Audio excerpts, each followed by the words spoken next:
Finding those levels, too. Look at that four-punch combination. It's a masterclass right now from Shakur Stevenson. That's what you're seeing. A masterclass. Right hand, and Shakur meeting them with straight left hand. Oh, and there's a knockdown scored with the left hand.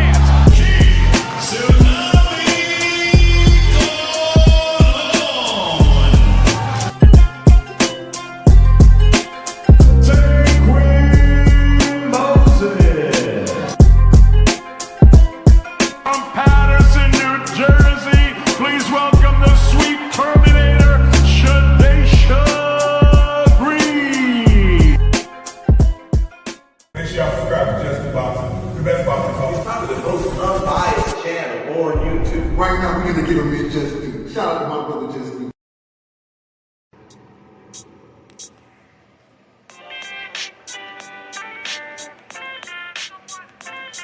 Yo, you know the deal. We back again. We never slacking. Word 'em up. Ladies and guys, whether if you drunk or you high, it's time to pay respects to the illest man alive. If you think you got a point, he'll shrink you down to size. And from there it's downhill like a slinky or a slide. Open your eyes, got a deep connection with the rise, so you might see them jump in whenever they go live. Peep it, this channel blowing up now, it's not a secret. With tons of exclusive interviews to listen to. Them other channels I hate, but yo, they missing clues. They start narratives, sip the goose and twist the truth. It don't take a rocket scientist to get the proof. Just click the live at 4 p.m. Eastern time. But when you chime in, make sure you keep it kind. But if cowards want to debate, then it's feasting time. My man Jusdueboxing Shawn busy all the time. Grind 24/7, 365. Videos he might have 365. My rhyme's sick, they make you do a 365. You get a rich if you think you fit to survive. It's Jusdueboxing, time to click the live. Ain't no beginners, if you soft, you ain't down to ride. I crush you, respect too, it's Jusdu. He got the illest boxing show on the internet. The boy been a threat and he ain't even had dinner yet. Word 'em up. Yeah. You know what time it is.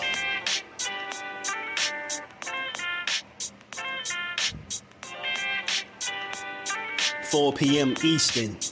Click the link.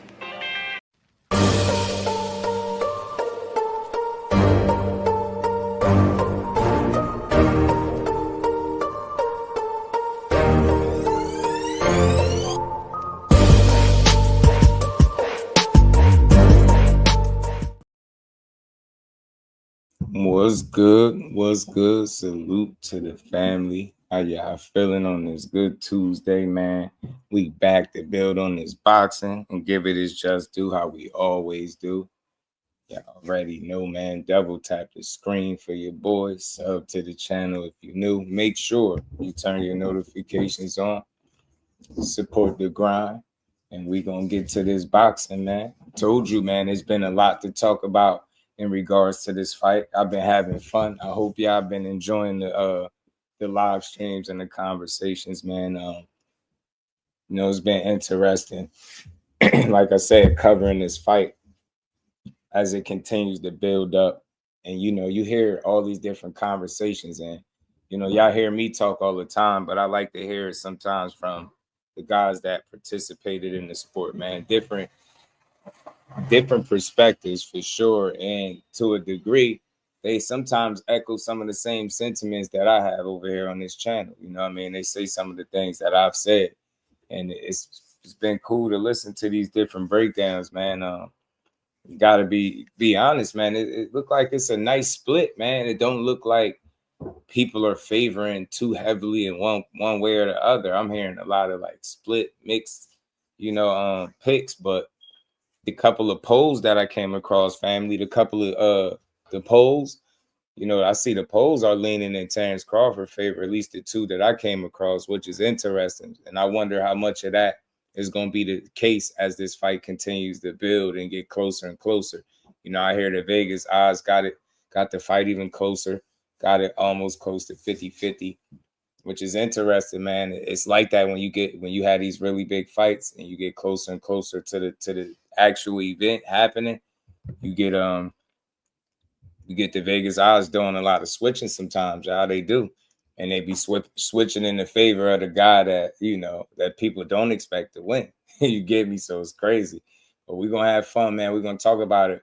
Like y'all see the title, man. Y'all know I'm the clip king, the reaction king. You know, we play the clips, we play the interviews and all that, and we break it down, man. Roy has some really good, interesting things to say about the actual fight and what it'll look like. You know, Shawn Porter made some comments. You know, I got a couple of things we're gonna play, man. One of the Padmen and Boog that held the pads for Crawford, talking about his power. It's a lot of different takeaways from this fight. A lot of different mixed opinions, and I like it, man. It got the feeling of a really good fight.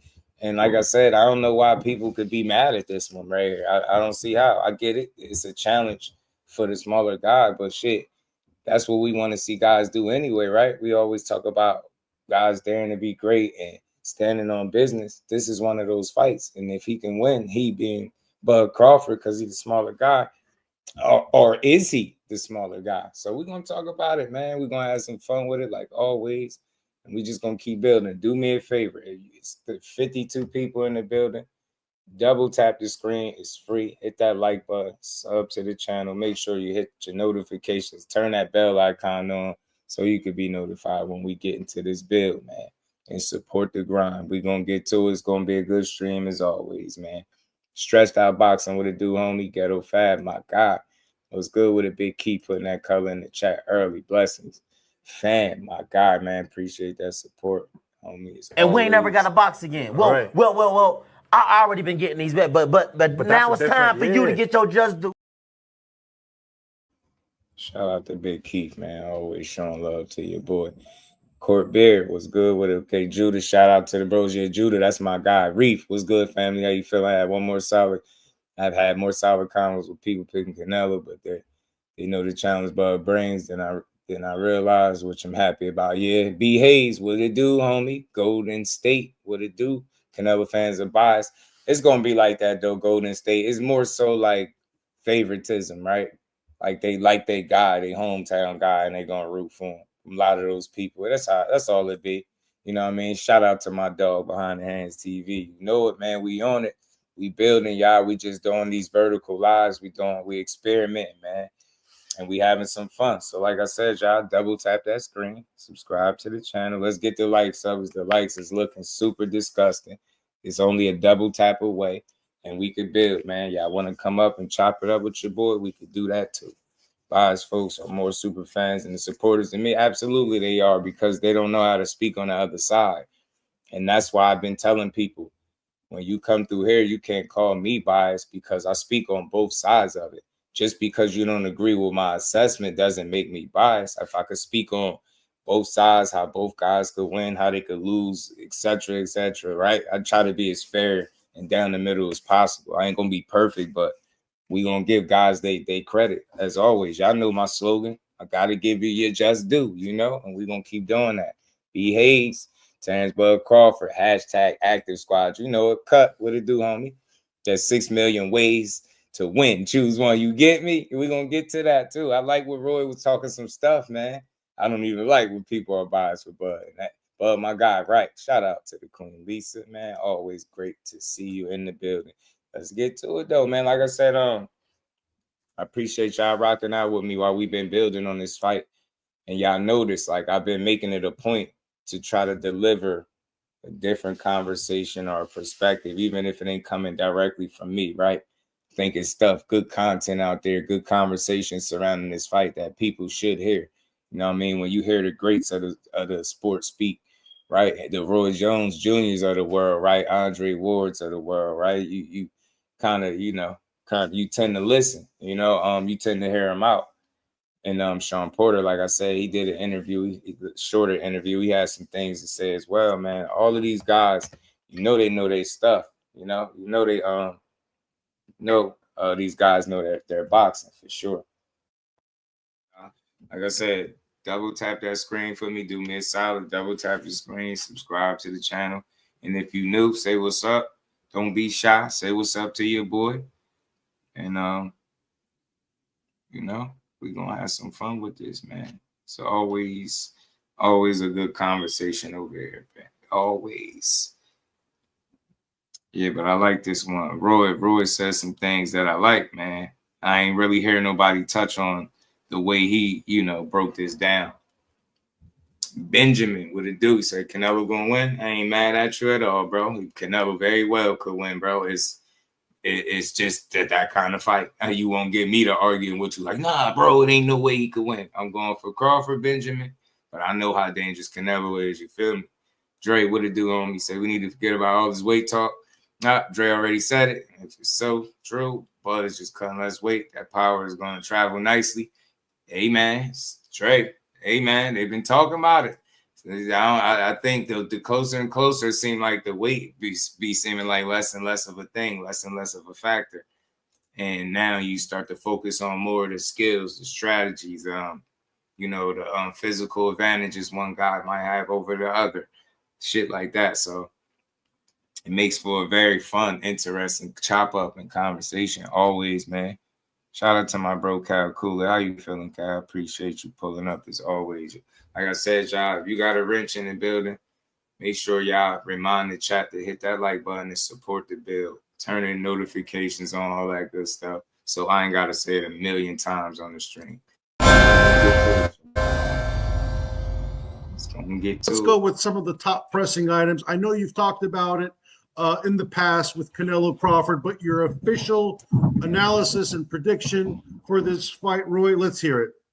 I really don't have an official analysis or prediction, but I will say this. If Canelo fights the absolute correct 2 cents fight what it that he can fight, the only correct fight that he can fight, I get to do the he does have a chance. And I think he the double tap easy, cut. If he doesn't fight the one way that he can only fight to win it, Terence Crawford has 6 ways he can win it. And my money will go on the man who has 6 ways to win it over the man who has 1 way to win it. Man, that he's right off the bat. Roy ain't biting his tongue. He get right to it, bro. He said, man, Canelo Alvarez, look, Canelo got 1 way to win this fight. Better if he don't fight this fight like this, he could lose, man. He feel like Bud Crawford with that versatility got 6 ways to win. And that's something that's even impressive to me. I knew that, he had, multiple approaches, and he's a guy that could adapt and adjust truly in the ring. Terence Crawford's a fighter's fighter. He can do it. But when you hear Roy Jones make a statement like this, you tend to listen. Fight the absolute correct. So that's official analysis and prediction for this fight, Roy. Let's hear it. I really don't have an official analysis or prediction, but I will say this. If Canelo fights the absolute correct fight that he can fight, the only correct fight that he can fight, he does have a chance, and I think he could be victorious. If he doesn't fight the one way that he can only fight to win it, Terence Crawford has 6 ways he can win it. And my money will go on the man who has 6 ways to win it 6 ways over the man who has 1 way to win it. So you think, real quick, just wanted to make sure y'all all heard that 6 ways is impressive. I don't care what you say. Hopefully he elaborate even more on it, because he said that early. So that's 6-1. That's crazy. And that's one thing that I spoke about when it comes to Terence Crawford, his versatility. You get what I'm saying? And maybe when people hear it from Roy, they ain't got it. Don't take my word for it. This don't mean that he gonna be right and the fight is gonna be won by Crawford. Maybe Canelo's gonna fight that one fight that he need to fight to win, right? But I just think this is an interesting perspective, man. Much different than what you heard. Canelo has to kind of fight the perfect fight, right? If he don't, he in trouble. If he does, he should be all good. Let's kind of go. Let's talk about the weight a little bit, right? Because we all know everything you accomplished as a heavyweight. What is Terence dealing with right now? I don't think Terence dealing with much of anything, because Terence did like I did as a heavyweight. He bulked up to the weight. He been dealing with super middles and light heavyweights in training. If you can deal with them in training, you can deal with them in the fight. So the weight should not even be an issue. Look, that's another one saying it. I'm not saying it. I'm just suggesting that it ain't got to be the end-all, be-all. Yeah, it could play a factor, but you're starting to hear more and more from these guys, the Roy Joneses of the world, the Andre Wards of the world, because they know, man, when you a certain level of a fighter, it just don't mean that they're going to be right, but they know you have the ability to negate certain things and rise to the occasion. And that's their thoughts and their sentiments as it pertains to Bud Crawford. And they know this guy firsthand. You get what I'm saying? They got an inside look at him, right? They know what kind of work he is. They know real, recognize real. They cut from that similar cloth, so they know. Guarantee you, Roy and Andre Ward and Terence Crawford would all be in agreement that they're all cut from a similar cloth. Every last one of them. Roy know his stuff, man. Shout out to Twan. What's good with it? Terence is that one fighter where he could accomplish what a lot of people are thinking is not doable. Is he that one fighter who's just wired and has that different DNA? He is, and not only to mention is he got a can, he's already done it. How many 2 or 3 division undisputed champions have we ever had besides Usyk is a 2 division undisputed champ? This dude is a 3 division undisputed champ already. And if he win this, he'll be a 4 division undisputed champ. We may never see that again. See, people don't like to celebrate the reality when it's happening. They'll wait or wait till the person dead and they talk about it. This man is the only 3 division undisputed champion that boxing has ever had. And we're asking, are we wondering, can he step up to a task? Really? Do you know who we're talking about? Right. I mean, people. I mean, I just don't get that. I don't understand how people they discredit things so quickly. Right, I guess a lot of times, peer pressure, social media, money, things like that distort the truth sometimes. You understand me? This man been around for the last 20 years, undefeated. You understand me? For the last 20 years, undefeated. If somebody wanted to prove this, that he was right there. Why didn't you fight him? He been undefeated for the last 20 years. I mean, right there. Only 3 division undisputed world champ. Only. You could really put him in the talk for one of the pound for pound, one of the best ever. Because whoever did that before? Nobody. And look, that's coming from Roy. He said, y'all, the ones y'all that's here every day, y'all hear me echoing some of these same sentiments. How are people questioning a guy that been undefeated since 2008? He's saying the same thing. Of course, he's using different verbiage, but he's saying the same message at the end of the day. We ain't saying that just because he accomplished things that you got to pick him and say that there's no way he can lose, but to question and make it seem like he don't have a chance is crazy. If Roy's saying it, I rock with it. You know what I'm saying? This is stuff that I've said on this channel, bro. Promise you this stuff We're I've said. asking, are we wondering, can he step up to a task? Really? Doing, bro? Do you know who we talking about? Yeah, I double tapped that screen for you, boy, man. I mean, I just don't get that. I don't understand how people they discredit things so quickly. I guess a lot of times, peer pressure, social media, money, things like that distort the truth sometimes. You understand me? This man been around for the last 20 years, undefeated. You understand me? For the last 20 years, undefeated. Sure. If somebody wanted to prove this, that he was right there. Why didn't you fight him? He been undefeated for the last 20 years. I mean, right there. Only 3 division undisputed world champ. Only. He could really, you could really put him in the talk for one of the pound for pound, one of the best ever. Because whoever did that before? Nobody. And just like you, it's a fact, I've had a chance to talk to a lot of people. And it's that saying, right? A good big guy beats a good small guy. And man, y'all double tap the screen. Let's get the lights up. Could you just tell me what it feels like to be hit by the bigger guy? What's Terence going to be experiencing in the ring when he faces Canelo's power, you think? A good big guy does beat a good bad guy, but a great little guy, does beat a great small guy, but a great small guy beats a good big guy. We might be talking about a great small guy here. We'll find out after this fight, but we might be talking about, which I think we already are, but I think we're not talking about a good small guy. I think we're talking about a great small guy. You understand me? So this great small guy, like you saw with me, a great small guy can do anything.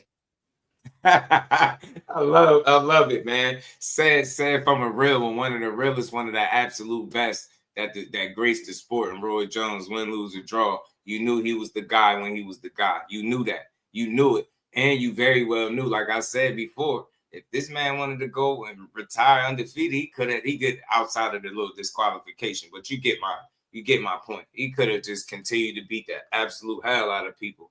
But he continued to push his greatness further and further and further and further. And that just let me know what kind of man he is, what kind of fighter he is. That's why he gonna always have my support and respect. Different breed, different caliber of fighter that this guy is. And bro. from what I'm gathering, you're leaning towards Crawford. Is that correct? I'm not saying I'm leaning towards him. I love both guys. Both Right. guys are great fighters. Well, I can't say I'm leaning. I am leaning toward Crawford. I am. And not because Canelo is not a great fighter, but because I don't know. There's a lot of I don't knows about Canelo. You feel me? So I don't know if Canelo is hungry. I know Bud is hungry. Bud stays hungry. I don't know if Canelo's hungry. Bud has never got the recognition for what he deserves like Canelo has. You understand me? So Bud is still hungry for that recognition. When you're hungry like that, a determined man, it's very hard to detour. Now, like I said, because of Canelo's size and because of all his accolades, if he went out and fought the perfect fight, it's going to be hard for Bud to beat him. But if he don't, it's going to be a problem. And we've seen this in the heavy. You see, and again, y'all, I just stop it every, so I can go along. Y'all know how we do over here, but if y'all been really listening to me, some of these things that he's saying, I've really been saying this. This is a determined guy. This is one of the hardest workers. Like that, it's hard to beat a guy that don't know how to lose and don't think you could beat him deep down. You really gonna have to show him. That don't mean he can't lose and he won't. But somebody like that, you gotta give a shot. You have to. Division, right? With Usyk, I mean, he's beaten all these bigger guys. And Usyk, he's the Usyk creme is de la another creme one. right now. Exactly. Beating up bigger Fury guys. twice, beat Joshua twice. He just beat Dubois for the second time. Do you see? Like what I'm saying is, we see this shit more than we think. Where a smaller guy is beating up a bigger guy, we just don't take it into account, right? But we see this more regularly than we think, than we realize. And I'm telling you, Usyk is a prime example. Wilder had the height, but he was always undersized over these dudes, right? Sparking them like this shit been going on for a long time. Not saying Bug gonna go get in there and do what anybody else has done, but the possibilities are there. The opportunity to win is there, regardless anyone of the beating size Alexander Usyk at this point?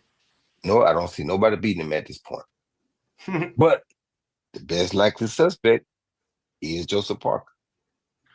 You think that's the only remaining fight for him that could be a little bit of a challenge? Only fight that'll be a little bit of a challenge because Joseph Parker has boxing skills. He has hand speed. He knows how to maneuver like a small man. And he has a new trainer named Andy Lee who knows what he's doing as well. What are your thoughts on Moises Atama, the young up-and-coming heavyweight? Do you think he could be thrown into the fire right now and make a mark in the sport, in his division? He could be thrown in the fire some, but he don't want to be thrown to the inferno. Right, this man is the inferno right now. He's not a fire. Usyk is the inferno. You don't want to throw a young fighter into the inferno. What happened to Jared Anderson? They threw him in too fast. You know what I'm saying? Yes, he's the truth, but you got to move him at the pace that you got to move him at until you get him there. You can't just throw him to the wolves early. That's what'll happen. And then that guy ended up, he beat him. Then he beat Anderson. Then he gets beat. We saw obviously like what he said there Mike about Tyson Moses Atama. You could throw him in the fire to a degree, a little bit, but don't throw him in the inferno, right? You still want to allow this dude to grow properly, and you don't want to rush it. You never want this guy to be in a situation where the reason he lost is because he bit off more than he could chew, or y'all forced the situation and rushed him instead of just allowing it to be what it is. Shout out to Johnny Hill. Say Canelo win. I ain't mad at you, Johnny. He very well might win, bro. He very well might, because he a damn dog. He accomplished as a young heavyweight. What is your analysis of Atama at this stage of his career? He has a tough fight with Dillian White, but do you think that he could be a top 5 heavyweight very soon? He could be, but we got this will tell us a lot about him in his next fight with Dillian White. You know what I mean? But he definitely he has all the attributes.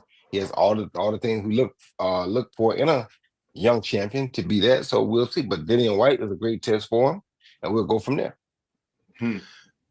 Another fight I'd like to get your opinion on is Devin Haney versus Brian Norman. I think this is one of the more intriguing fights that is on the calendar for this year. Like to hear Roy insight, bro. Brian Norman is the champion. Devin Haney coming in. You know, he's been in there against top opposition, but he didn't look too great in his last fight against Jose Ramirez. Everyone says he's been running. What is your analysis Them 10, shout out to you, fam. Look, man, we got 160 plus people in here, man. Y'all double tap the screen, man. Let's get the likes up. Support the build. Hit that like button, sub to the channel, and turn y'all notifications on. Analysis of this fight. I kind of try to stay off of it because I know both fighters and I like both fighters a lot. It's a tough fight that I really don't want to see happen. In this case, Devin trying to make a comeback. Like you said, we didn't see what we really wanted to see out of him in his last fight, which is not a good thing. Brian Norman is the guy on the uprise who's very hungry again. Like I'm telling you about Crawford, this guy is hungry. So if the opportunity is there, he's gonna seize the moment. So when you got a fight like that, it's much more dangerous, in my opinion, for Devin Money Haney was good, bro. than it is for Brian Norman. If Brian Norman loses, Devin Haney is the former undisputed champ. What does that mean? You got beat by former undisputed champ. So what? But if Devin Haney loses, whoa, you lost to an up-and-coming guy. Are you finished? You feel me? So the pressure is on Devin Haney, however. But, I like both guys. So I'm not going to really elaborate much on the fight because, it's like when you're in the middle, you can't really say too much. You know what I mean? I like both of them are remarkable individuals to me. The guy that I love and respect, both of them, because they both look up to me. I used to train Devin at one point. He was 16 years old. You know what I mean? So I'm not going to say I'm going to bash my guy. I can't do that. You know what I mean? And Norman I spoke to him a couple of times. Very good individual. Kind of got the mentality I had back in my younger days, and he understands because he grew up. And he even told me, why don't people understand that you're the GOAT? You're the Michael Jordan of this thing, I said, people look at social media things and the money people make, and they judge it by that. Now they don't judge it by who and what you really are. I'm like, wow, that's crazy, So, but both of those guys are really good fighters. He's saying underwhelming undercard. I think the undercard is solid. I think it's to be expected.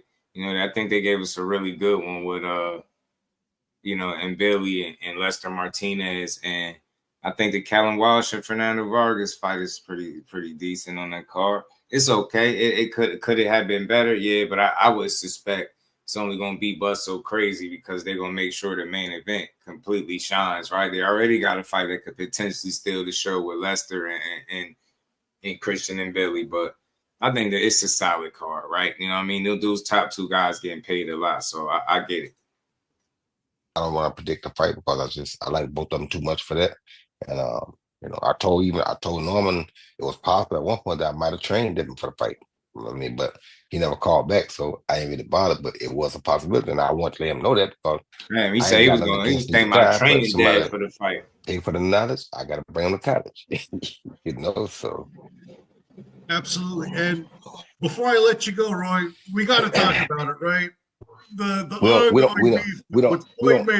The Canelo Crawford card is solid. It's solid. Could it have been stronger? Yeah, but I like that. Like I said, I like the Billy and Lester Martinez fight a lot, and I like to see a young Fernando Vargas go up against a young Callum Walsh that is being built the right way and is looked at as a good fighter. That's a risk for both guys, with it being so early in their career. So I like it, man. Sometimes we be wanting to see a whole lot, but I'm just cool with what we get, and I get it. Those top two guys is commanding a lot of money, man. So it is what it is. Shout out to Dre, man. What's good with it, man? How you feeling? What's going on, man? What is happening here? We don't have to. It's not really no beef. It's like I don't have beef with Floyd. I mean, he got on there and did some crazy stuff about looking at my highlights of the fights that I lost instead of the ones that I won, which is cool, but it's low class to me. And you did it because, in my honest opinion, which Sugar Ray Leonard said the same thing. When Andre Ward asked me on All the Smoke, do I think Floyd would beat Sugar Ray Leonard? Hell no. I bet my life that he won't beat Sugar Ray Leonard. I bet my life today that he wouldn't be the prime Sugar Ray Leonard. I'm sorry. But like I tell people, it's just the facts. If you named off your top 5 fighters of all time right now, 3 or 4 out of that 5 can be black, right? What top black fighter did Floyd Mayweather face and beat handily in their prime when he was in his prime? Not one. You understand me? Then they start talking about, well, he beat 23 ex-world champ. Yeah, put the line in front of it. They were ex-world champions, most of them. They weren't world champion at the time. And then you fought a De La Hoya when he was older, and you struggle with him. Your daddy said you lost. Appreciate you. You understand me? So it's like, man, I'm entitled to my own opinion. Sugar Ray Leonard said the same thing. If you're gonna get mad about that, then come see me. I mean, you think you can whoop me still? I ain't said no. Let's go.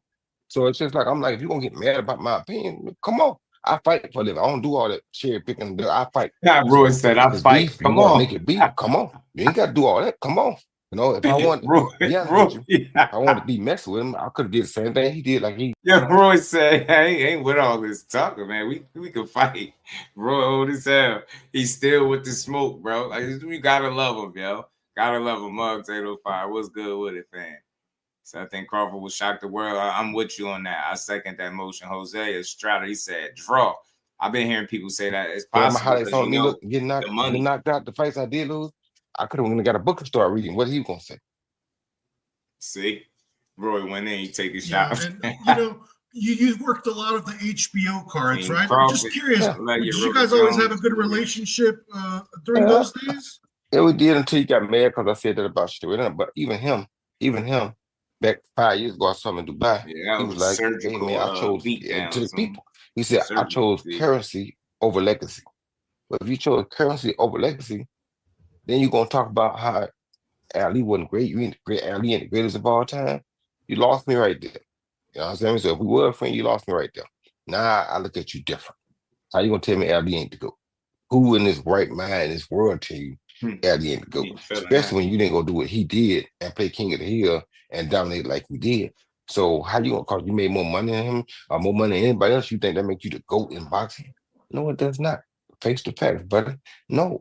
Who did you fight that was on that level of you? What was your Tamara Hearns? What was your Marvin Hagler? What was your James Tony? What was your Bernard Hopkins? What was your person that people thought if y'all met head to head, they might beat you? Where was that person at?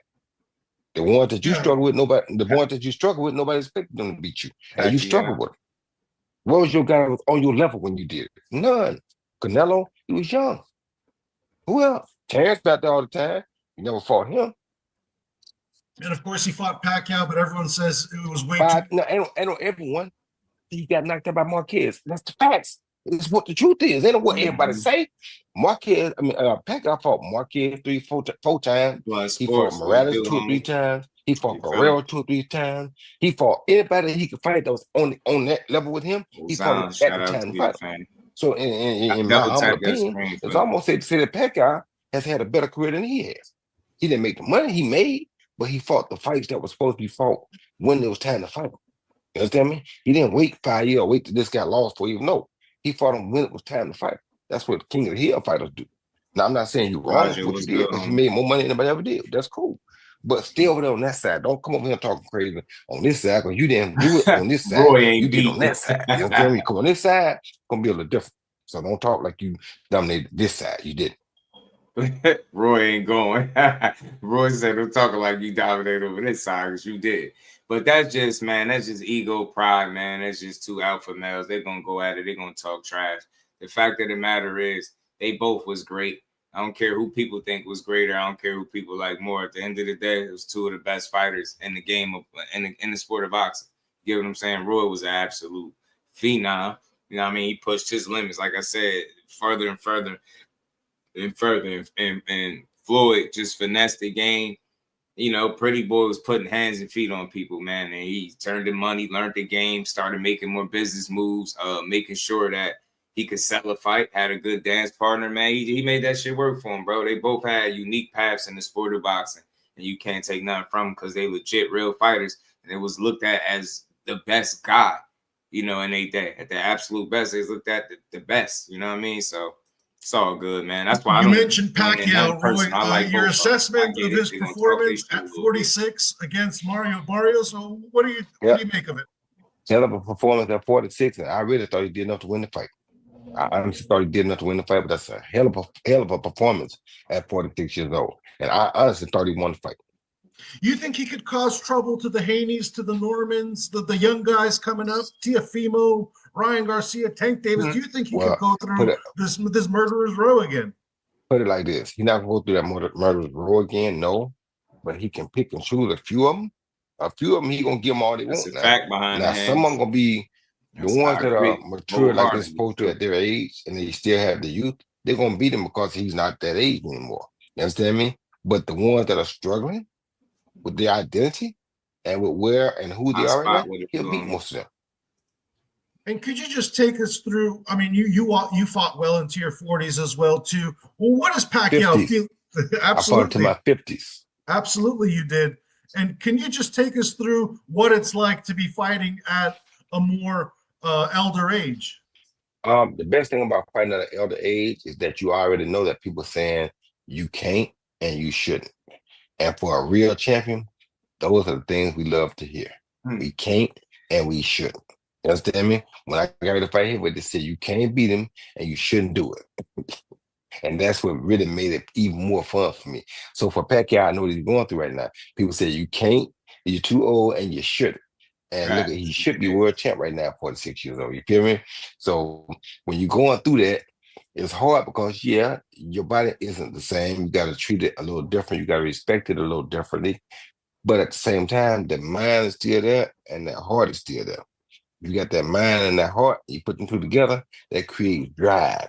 When that drive is there, if you had it before, you can bring it back for a little while. Now, how long you can make it last, that's totally up to the situation and you and the opposition. But the drive and the determination is still there. It's always something to look out for. Big touch. I like that, man. That was a good breakdown, man. Some of y'all know y'all probably missed it earlier. He wasn't just talking about Roy and the other stuff. He got on there. He did start off with the Crawford and the Canelo breakdown. He was going on to say how, he feels like, Canelo got to fight a certain fight. He got to fight that one fight that we know how he fight. And if he don't, he could come up short. He said, if you ask him, Crawford got 6 different ways he could win this fight. I wish he would have broke down, just to elaborate a little bit more for the people out there, the listeners. But I just think that's him just speaking to the versatility of Crawford, man. His ability to adapt to what's in front of him, right? And he, just knowing he got the tools for the job. It's just all about execution, strategy. And it's something that Tim Bradley was talking about today. And, I'm going to play his clip too because we got a short one from him. But this is what this live was, man, just letting y'all hear these different assessments and breakdowns. And for those that be here on the regular, y'all heard me say some of the same stuff that Roy was saying. Shawn Porter as well, man. Porter did a sit down with somebody and he talked about the decline of Canelo and how the decline of Canelo is here. It's already started. And you can't really say that for Bud Crawford. And if you think about it, it's kind of true. I don't want to hear just no one fight with Majramov. That's not an example of a guy falling off. I don't see that. You know what I'm saying? Shout out to the queen. And it's Just Do is in the building. How you feeling, baby girl? Man, y'all hit that like button, man. We're going to keep building, man. So we're going to get to what Shawn had to say too. But you know what? First, we're gonna play Timothy Bradley. Tim Bradley been having fun breaking this fight down. And once again, y'all, for those that was here, y'all heard me speak and say, man, Canelo can't fight going backwards. He had a tough time. We learned that in the Beevil fight. That's just not an ideal situation that he likes being in, and it's not something that he's used to. If you want to rewind, I'll do you one better. The first Golovkin fight, he spent a lot of that fight moving around and being backed up too. And he looked very uncomfortable. His punch output was lower than what it typically is. And he was just on the move a lot more, trying to escape the power from Golovkin. You get what I'm saying? So history shows that if you put him on the back foot, he's not used to it. He don't like it, and he doesn't do well there. He's a bit of a bully, right? He like to come forward and have his way, punch it, bang the body. You know what I'm saying? Catch you with those hooks, them uppercuts, right? Just like to tame you early, man. He like to try to beat on the arms, right? That he just got that bully. He fight like a bully. And that's that one way that Roy Jones was talking about, that if he don't fight like, and he don't have that success that he typically has in these fights, it's going to get spooky. It is. It is. So you think those Copperfit compression socks, like, man, he compete 3 different weight classes? It had to be the socks, Cal. It had to be. You give me something with that dude. He a damn freak athlete, though, man. He is, though. Shout out to Cal, man. So, yeah, man. Good. Hell of a breakdown from Roy. You know what I'm saying? Bug got some ways to win this fight. And I just seen him. See, this is the thing. You've seen him adjust in fights. You've seen him adapt in fights, right? But what we've been seeing is a lot of Canelo having his way. and beating these guys up, and the fight's looking a certain way because of it. And it's all good. A win is a win. He winning convincingly and, you know, doing his thing. But telling you that William Skull fight, I ain't saying he gonna look like that, but that's still recent, man. Like those are habits, right? That wasn't a good showing. If it was quick, like I said, like to be so, you know, I guess lazy with your approach and be comfortable with not really going after this guy and trying to really work your way. It shows something. It shows that if things ain't going your way, like what happens if Bud Crawford start moving in a way and having success doing?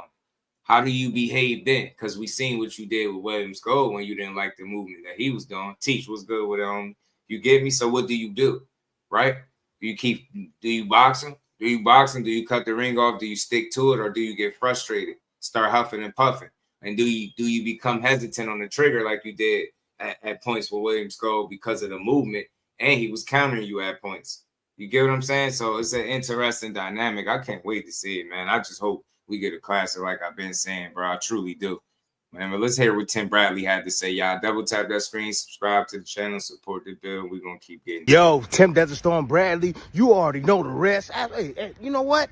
Let me hear the rest. Hey, check this out. Ooh, yeah, got some new findings.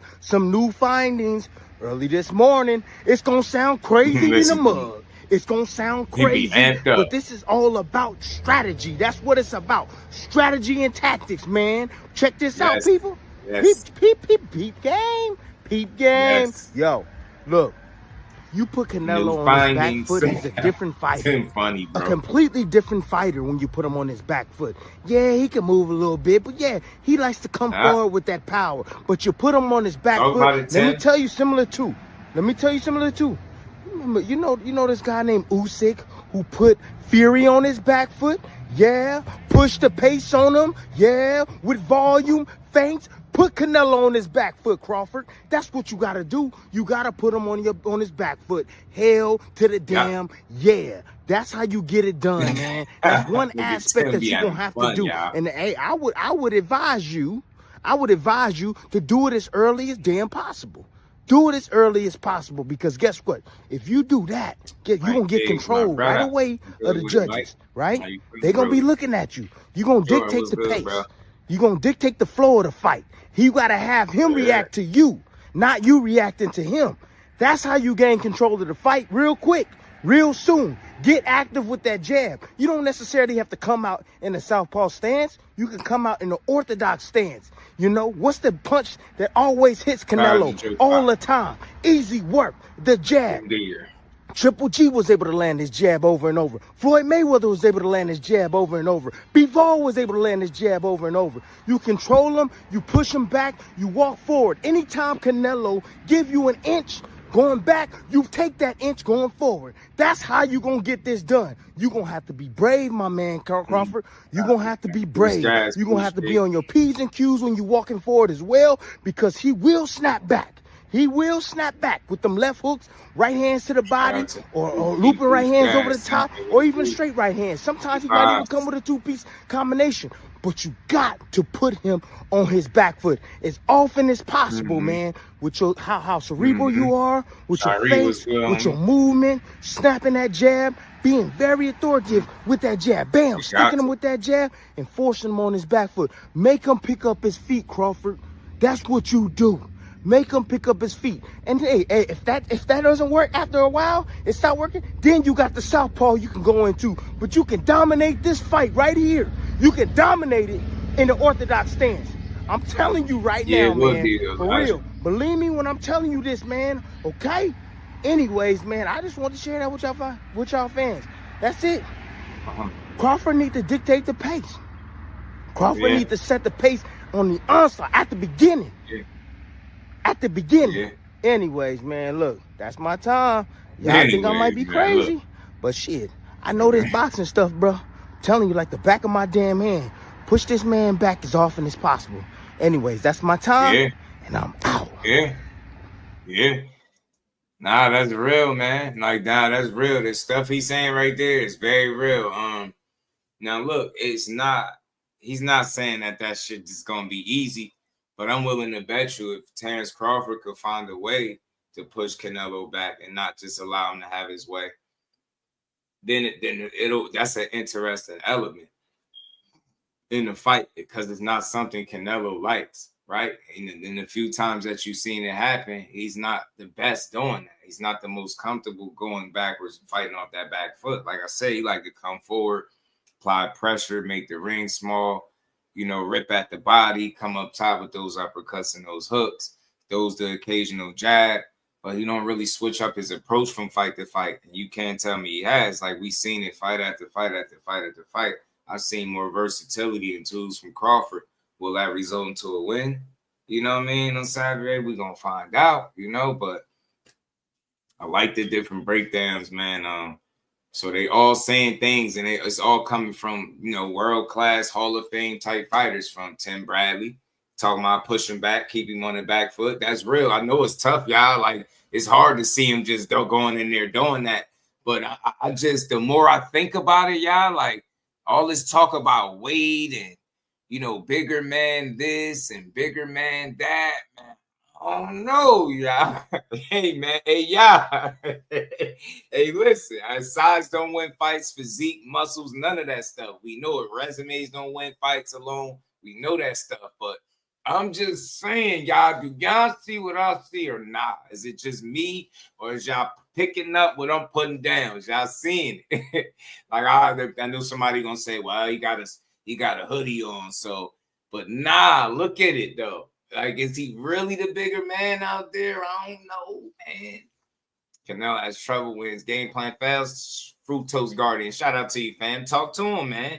Tim say definitely gonna have more in the gas tank for this fight. Shout out to Tim, man. That's very possible. Skills pay them bills, but y'all seeing what I'm seeing, though, G? Like, y'all seeing it? I don't know. Canelo ain't looking like the bigger man. Yeah, man. Q2X, man. Yes, he got to attack that body. Yes, his body attack has to be there. Has to be, man. You got to beat his body up. You got to make them early deposits. And I agree with Tim Bradley, man. And look, we've known one thing, that we've known how strong people said Crawford is for years. We've seen little demonstrations outside the ring from wrestling with the wrestlers and out wrestling those guys, right? To deadlifting all that weight with them jeans and them boots on. Like, you know, physically he's strong. He got a bit of a wrestling background, so he know how to handle himself physically in the inside.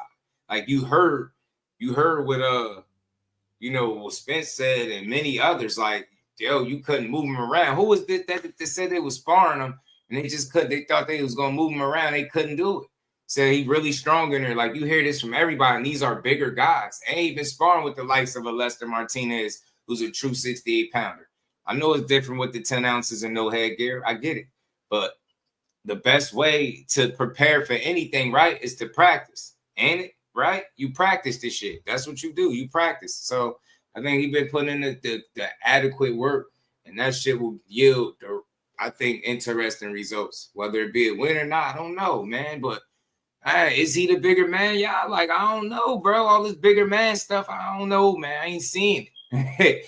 I ain't seeing it, man. I seen this dude with some platform shoes on one time, trying to be the same size as Crawford. It was wild. Shout out to YSM. Jared Hurd, man. There you go. Yes, man. Appreciate that. Man, Beeble did. Yeah, Beeble backed him up. Beeble's big physical specimen, too, as opposed to Canelo. Platboy, what it do? It's the same turkey. Need to work it out a little bit. I'm telling you, man. So this shit is interesting, man. I had fun breaking this down and talking about this. I had fun listening to the different takes. We might be looking at a guy that got 6 ways to win, like Roy said. And is it true? I mean, do y'all have talk to me? Do y'all agree with the comments that Roy made, man? You know, before we move on, Roy said, look, man, Crawford got 6 different ways he could beat this dude. 6. Man, that's versatility for your ass. That's a tool bag for your ass. You get me? I'm telling you, that's a hell of a tool bag, man. Let's see if he get the chance and the opportunity to go in that tool bag and do what he need to do with this guy, man. But I don't see bigger man from Canelo, man. I get it. I see a guy, pardon me,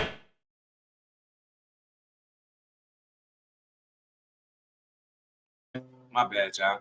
Jab said they stoppage for Bud. I'm definitely rocking with Bud to win the fight. Yeah, no excuses when Crawford wins. Absolutely none. The winner, like I've been saying, man, over here, just about building up sport and giving guys they just do, right? I don't want to make no excuses for neither guy, but I ain't seeing the bigger guy, man. Crawford got that all black Air Force energy going on, man. It's time to put belt to ass, man. It's time to show this man you did. Why they counted you out, man? You know what I mean? Show us those levels, that versatility in the ring, bro. Show us all the different ways you got to beat this guy. You know what I'm saying? Because they think it's sweet out there, G. You know what I'm saying? Crawford ain't about to come out here and play. Somebody said, is it a wedding? That hardware coming back to Omaha. Shout out to Darnell. Talk to him, man. He Omaha strong out there, man. Take them belts back. They waiting for it. You got history on your side, bud. You get me? You do this shit, man. Man, they talking about putting you in a conversation as one of the greatest ever. You heard what Roy Jones just said? Roy Jones said, man, you go out here and win this fight, man. You start putting him in the conversations of one of the greatest fighters ever. That's what I'm talking about, Roy. And listen, y'all ain't come. Roy said it, so argue with Roy. And you know he still got them hands. Don't argue with me. Argue with Roy. Roy said it. I did. I'm just repeating. Roy said, man, you got to put him in that GOAT conversation, G. You hear me? That's what greatness is. He said the man been undefeated for 20 years, bro. Talk about it, Roy. Damn near shit. 08 to 2025. That's domination. You feel me? Shout out to Darnell. Appreciate y'all in the building. Look, double tap the screen. It's free. I promise you. Double tap the screen. Subscribe to the channel. We're going to keep getting to this. We're going to have some fun with it. Like I said, man, this is it. Yeah, it's getting closer, man. Hey, there, you know, every now and then them charts come up, y'all. And there go them charts. You know, Bud got 11. They got 11 scalps, G. You got 11 of them. 11 scalps over there. That's great company to be in right there, man. It's great company to be in, man. He leading the charge. And he gonna have 12 after he beat Canelo. He gotta beat him, though. You know what I'm saying? He gonna have one more. Is he gonna be stuck at 11, y'all, after Saturday, or what? Or is he gonna have 12? He gonna add Canelo name right at the bottom of that list. That's what he looking to do. He'll be talking all this shit. He lose, they gonna be trolling the hell out of me, y'all. Hey, y'all, they gonna be talking to me for days. But lose, they gonna be trolling. They gonna flood the chat trolling. Like, see, just do. I thought he was gonna win. I'm like, my bad, player, chill. I thought he was too. You know what I mean? Countdown is on. Damon, what's good, homie? How you feeling? Cooking with Sir Senior. How you feeling, my guy? How you feeling, man?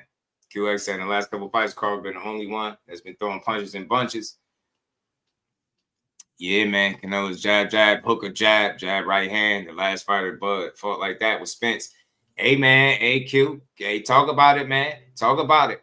I'm just saying, like, let's see if he could pick up early on what he like to do, because he still got good hand speed. He be whipping the body shots. Canelo got some really good body shots. I know part of his game plan going to be to attack the body, too, because I suspect that he thinks that he's going to have to deal with a guy that's able to move pretty well in there.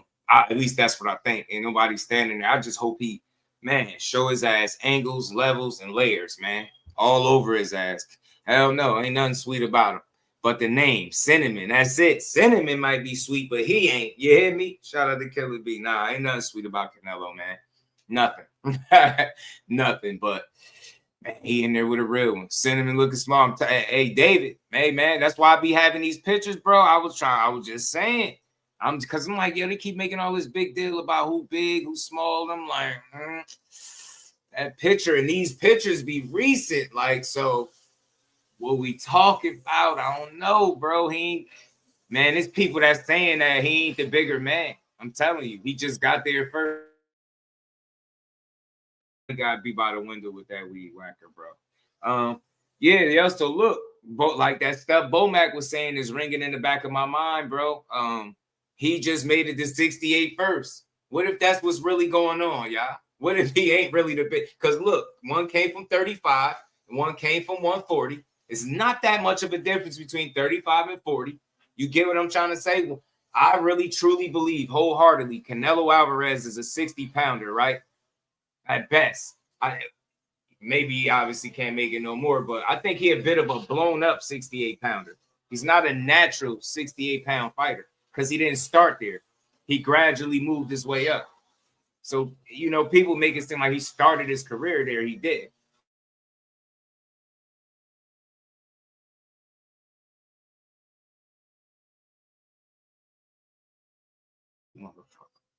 You got more. Yeah, man. Double tap that screen. Hit that like button. Sub to the channel. Support the dopest channel in the space. Dre was good with it. He said, you got to factor Canelo had that weight for a while. It's something Bud had to get used to. Yeah, that I understand. But I always felt like he was a bit blown up. He wasn't natural. You know what I'm saying? I think he took advantage of a division that had some holes in it. I think he was able to use the politics of the game and finesse it in his favor. I think once Benavidez lost the belts a couple of times, I think he's seen opportunity and he struck. And like a businessman, it was smart. It was a smart move. He took advantage of a division that he was able to like take care of. You know what I mean? And yeah, I get it. But now you get to get in there with somebody that might be a bit of a different look and challenge than anything you've been in front of, whether it's at 68 or any other weight class that you ventured off in. So I get it. One thing that does make me feel a bit better about the fact that Bud jumped up is that he did have way more time than Charlo did to put the weight on, which is why I think he looked the way he did. Not even put the weight on, adjust to having a heavier weight, right? Because he said it in the clip. He didn't have to cut a whole lot or something like that. He said he more energetic. So I thought I had a clip of him talking about that. Hold on.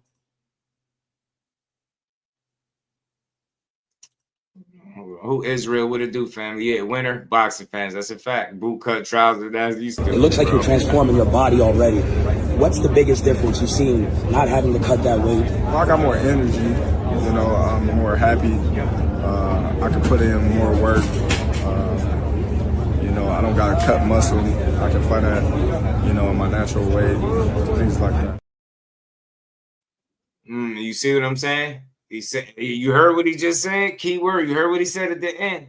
Fight at my natural weight. Who Israel was good. You hear what I'm saying, y'all?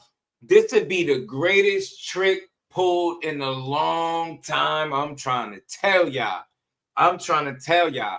If he pull this shit off the way I think in my head, I'm starting to feel a certain way. He just said something there. I ain't got to cut this weight. I'm happier. Hey, look, Bomac said the same thing. He said everybody running around smiling.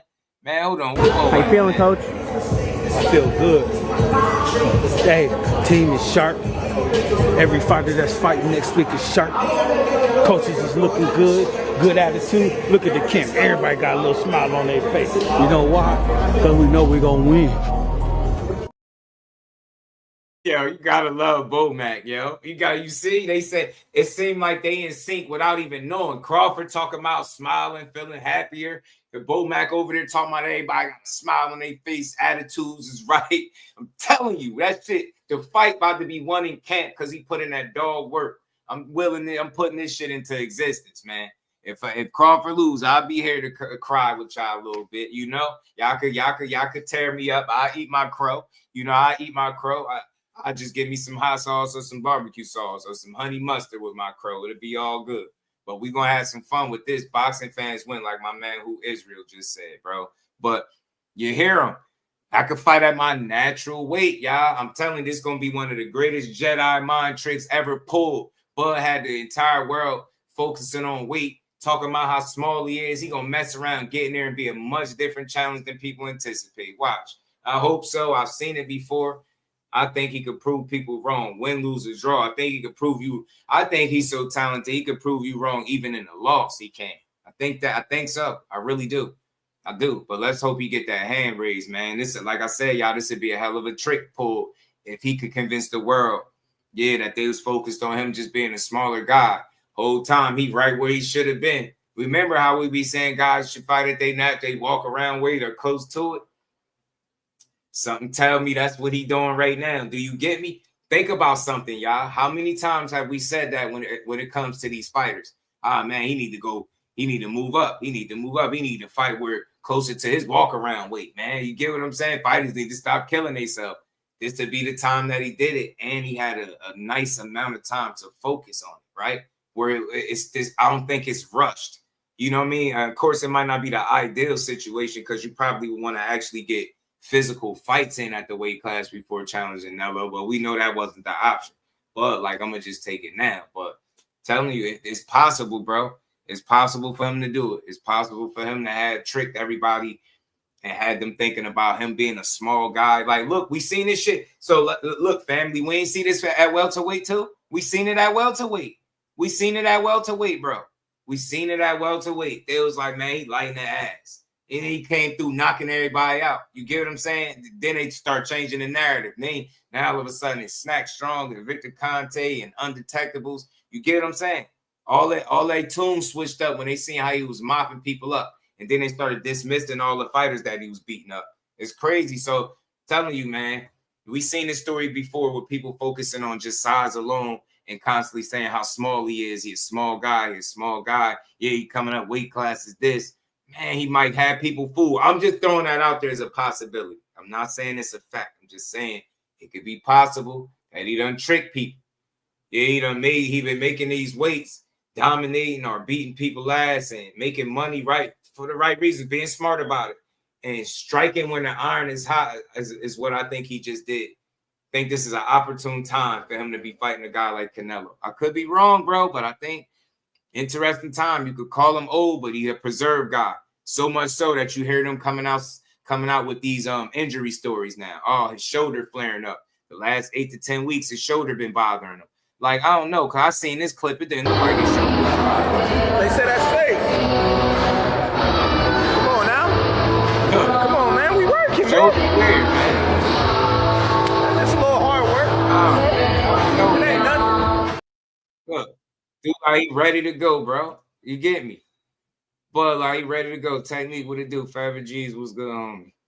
CC Motion said this fight is gonna be lit. What it do, fam? How you feeling, man? Y'all double tap the screen, hit the like button, sub to the channel, man. Let's keep rolling. Like I said, man, so many different angles with this fight, and it's been fun. You know what I'm saying? Everybody, you know, has something that they feel like is gonna happen in this fight for one reason or another. But today, man, after seeing some pictures and hearing the little clip, hearing what Bomac said, listening to the older interview when he spoke on it, when he touched on it about how he could have been up there at 68. Key word, he said he could have been up there, but I had him doing, you know, X, Y, and Z. And I'm like, oh, really? Like, low key, this dude could probably handle this shit. You know what I'm saying? We're going to find out, though. I hope I'm right. I really do. On the strength of boxing, because I want to see us get everybody, even though it ain't a pay-per-view, I want to still see people get their time worth. If not their money, their time.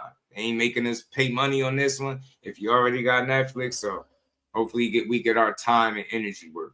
Not cemented in 168, even if he a natural. Who that? Who's he? Shout out to Hustle and Aspire, man.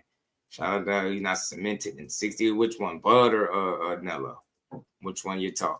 So yeah, man. Back and forth in my head about how this could play out and who could end up getting their hand raised, man. Just never know. And let me see. Let's get to some stuff though. Let me show y'all, because y'all know I be clipping and having these pictures. A lot of different fighters was asked about this, man. Let's see what some of these fighters had to say about it, man. It's a lot of these guys, man. There go MJ. There go Medallier right there. Crawford. Yeah, the thing for him, I don't think he got to cement himself at 68. I think he just got to beat Canelo. You get me? I don't think he's trying to like physically like submit himself at the weight class. I think he's just trying to beat Canelo. You know what I'm saying? Ivan was good with it, fam. 3 more days or talk. Bud Crawford will come to a crash in. Bud don't know what he got himself into. Yeah, shout out to you, fam. It's all good. Yeah, I think he just got to beat him. But I get what you're saying. One win wouldn't just fully cement him, but I think within, you know, on some legacy stuff, it'll put him in a much different stratosphere. It'll put Bud in a different conversation. But this was Ahmadaliyah, y'all. This was MJ. And they asked him what his prediction was. He said, I like Crawford because he's southpaw like me. Mike the style, how he does pressure on the opponents, IQ, high-level cardio timing. He's universal. I can't see this fight. I can't see in this fight any stoppage, but I go for Crawford. He going for Crawford, man. That's one going for Bud, man. They go maul Charlo. You already know Nello beat his brother. They got respect for Nello different. They probably don't really care for Bud. You know, Big Charlo said Canelo by UD. You know what I'm saying? Canelo by UD. Who else, man? Who else, man? My guy, Junto Nakatani. Junto said, you know, Crawford with the fire emoji. You get what I'm saying? They rocking with him, G-Double. What it do? They rocking with Bud out here in these boxing streets, man. You get me? You already know Ivan all love, bro. Y'all double tap the screen, hit that like button, sub to the channel. We're going to keep rolling. May I ask Conor Ben, Canelo points going from 54 to 68 with no rehydration calls will play a massive part in the fight, considering Canelo has fought at 175 before. I don't know why we keep bringing up that 75 shit. I don't really think that's got no bearing on the fight for real. Because he went up there, all right, he fought a faded Kovalev that needed money, caught him on some legal issue type stuff, having problems. He beat the hell out of him. And then, you know, he went back up there. Like, this is my thing. You didn't, the caliber or the version of Kovalev that you beat. You get what I'm saying? The version of him. Like, that wasn't the crusher. Had you went up there and beat a top guy at, you get what I'm saying? You beat a top guy at 75, it'd be something different. But you didn't do that. And then when you went and fought the top guy, you got dominated. So you see what I'm saying? I'm not dismissing his 175-pound win, but you get what I'm saying. That the same, shout out to bro, he mentioned, he said, you know, beating Canelo don't solidify Crawford at 68. Beating a more faded Kovalev at 75 didn't cement him.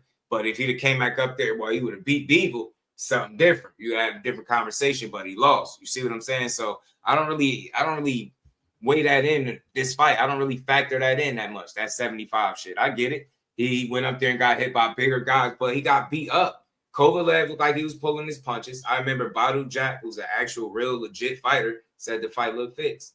You know what I'm saying? I'm not going to get into that, but it just looked like bro was pulling his punches. It looked really, really suspect to me. He got knocked out bad, but, you know, kudos to Canelo. But he went back up to 75 playing with Beevil, and you see how that worked out. His levels, man. You didn't beat no world-class top-level guy up there. Kovalev was once upon a time looked at as that guy, the crusher, but he wasn't that no more at the time. Respected Canelo, but he just wasn't that. So I don't really factor 75 in, but he's been fully established at 68, and he's been clearing guys out and beating dudes up. I don't believe he's lost at 68 at all. He hasn't, you know what I'm saying? 75 and Mayweather, that's it. But I think this one it's going to be interesting. I think it's going to be different. But Conor Ben said Canelo, man. Let's see. Let's keep going. Rolly said Canelo, but I hope Crawford win. You know what I mean? Saying he hoping Crawford win. He pulling for Crawford. Pulling for Crawford. This man, he said, you already know him, man. He said Canelo split decision. Yeah, we know. G tatted up TV. My dog was good with it, homie. And you asked Team Haney, Team Crawford all day. Dev said Team Crawford. So even with that, with all the different fighters picking, that's why I like what Ring been doing. All the different fighters picking. You see, it's kind of split. It's kind of split, yo. And I like that. I like it because whenever we got a really good fight, sometimes that's the feedback you get to tell you everything you need to know, right? The feedback is really good. It's been positive. Shout out to CJ. I mean, top of the top, my guy. So look, I like it, man. All these different people are picking. I don't have a problem with nobody picks. I get it. You know what I mean? Even Rolly said, man, Canelo, but I want Crawford to win. You get what I'm saying? Dev said he going with Crawford. You smell me? Tricky though. You don't like Haiti. You laughing at Haiti. You don't like that young Devo. You know what I mean? Young Devo was rocking with the champ, man. Champ Crawford for the dub. You hear me? And this is something that came up as well, man.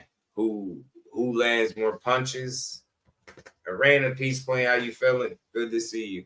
I believe Terence Crawford has the edge here. The plus minus, I think if you look that up, I think it's Bud Crawford that got the edge over Canelo there. Will that result into an advantage in the actual fight itself? We don't know. It's just something to throw out there, something to consider, right? He is very consistent with his plus minus ratio and hitting guys, right? He's really good at landing shots that you don't typically see. So I want to see how much of an element that could potentially be in his fight, but it'll be much different with Canelo because he's gonna be on point defensively. I suppose. I think he's gonna be on point. I think he's gonna be switched on and sharp about it too. So we'll see, man. But I think it's Crawford that might have the edge there as far as punches go. You know what I'm saying? I think it's Bud. And then they got this $1 million knockout bonus, which I don't think we'll get a knockout in this fight. And I think with a knockout potentially being removed from the decision, right? Something that is less than likely to happen, but can still happen, right? I think that gives Bud Crawford even more of a chance to win. I think that gives him more of a fair shot to win. You get what I'm saying? The fact that he might not necessarily get knocked out. Because one thing I noticed sometimes less, obviously, if he get there and it just looked like this is a situation where the weight and punching power is too much, then we might have a problem, right? But I think that's not the case, and the element of a knockout is somewhat removed from the fight. Now we're forced to deal with what? Pretty much a chess match, right? And we know who one of the best chess players, or who two of the best chess players in the game. You got Canelo, you could call him that, but who one of the best chess players in the game? You got Bud Crawford, man. So that's what I like. I think that type of fight levels the scale, if that makes sense, y'all. That levels the scale. A chess match levels the scale. If it's like a pressure fight and you out there fighting for your life, that might be a little different for you. But I think a chess match, it kind of levels things for Crawford. It gives him a really, really fair shot to pull some shit off, to do something that nobody, or not, I ain't gonna say nobody, that a lot of people feel like he can't do, right? That 3-time undisputed, he's driven. This dude is goal driven. He's been that way. You can see the way he moved and constructed his career, the things that he pursued, the things that he chased, the fights that he still chased to this day. Goal-oriented guy, he want to win, bro. That alone makes for a great fight. And I remember Andre Ward said this shit before. I think I heard it around the time that he fought Kovalev, when he was talking about the knockout. He was like, man, you know, that shit sometimes is mental. He was like, you just got to have it made up in your mind. Yo, I'm not getting knocked out. Like, whatever I get hit with, like, you going to have to kill me out there because I'm not letting you knock me out. And he had a similar mentality and mindset with when he fought Kovalev, because he knew he was the crusher. Everybody was talking about how hard he punched and he going to stop Drake. Drake getting old, man. His body breaking down. They started hearing the whispers. So they was picking him. People was picking him to get stopped by Kovalev. Dre mentally had it in his mind that, yo, I'm not getting stopped. And he did. And he got dropped.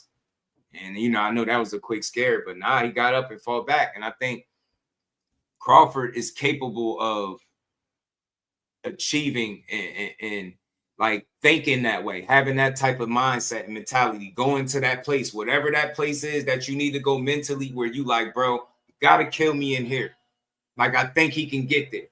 Whether or not we'll see it or not, but I think it's possible. I think he's one of them guys that can get there, but we're going to find out, man. But as far as a knockout go, we got two world-class guys, bro.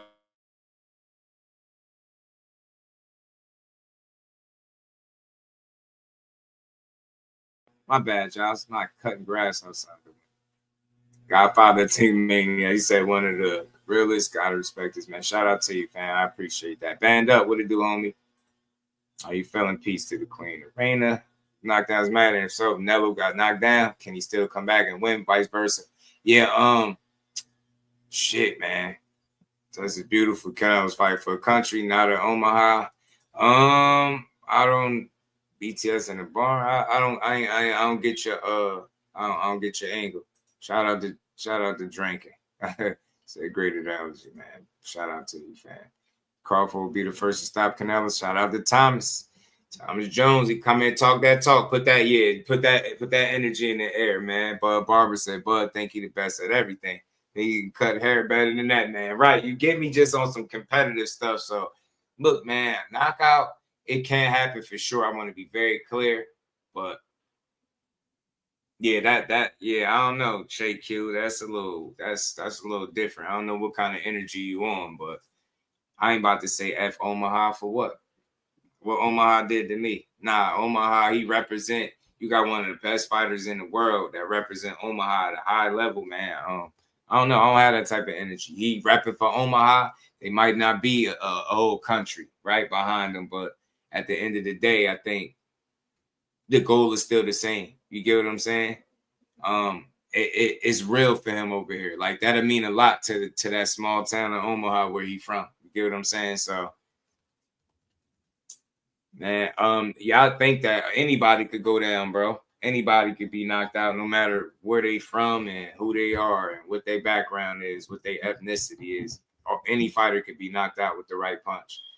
Am I sitting here lobbying that, you know, Crawford doesn't knock him out? No, that's not my argument. That's not even my conversation. But I'm more so making one that he won't be knocked out. I feel like when you got fighters on this level, sometimes you don't see it and you don't get a knockout. A lot of times you don't. You'll get a boxing match. And with these two, with the skill sets and these guys' approach to this fight, I think we got a real good chess match in store for us potentially. And it's important. Crawford got to not let the fight get away from him at all, right? You can't be tamed by the things that Canelo Alvarez do, right? You got to be in there, just like Tim Bradley said, you got to be the boss at some point, right? I mean, if you need to be physical, right? You know what I'm saying? Now, look, I think Bud got more tools in the shed than people give credit for. It's just a matter of using them tools at the right time against one of the most dangerous guys that you're going to fight.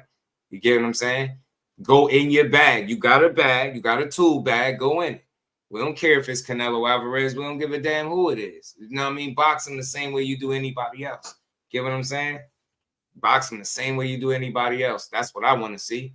You know what I mean? Don't be a fan. Go in there and go for it, man. Go get everything that you work for. You've been putting in that dog work. You got to the point where people are making up shoulder injuries and all types of stuff. It's so crazy that nobody heard it from Crawford. They can't. He looked like he physically ready to go, look like he could fight now. He said that some videos ago. I mean, some about a week or so ago. But he said, you know, we got still some more fine tuning and something like that to do. So I don't know where all this shoulder stuff came from. Think he ready to go. People are saying him and his team are making excuses. I ain't hear him or nobody from his team say anything about a shoulder. Get what I'm saying? I think that's coming from fans. So I think it's the fans doing that. Per usual. You know what I'm saying? Per usual.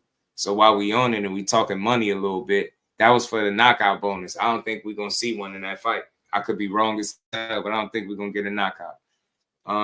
This is something that I seen floating around.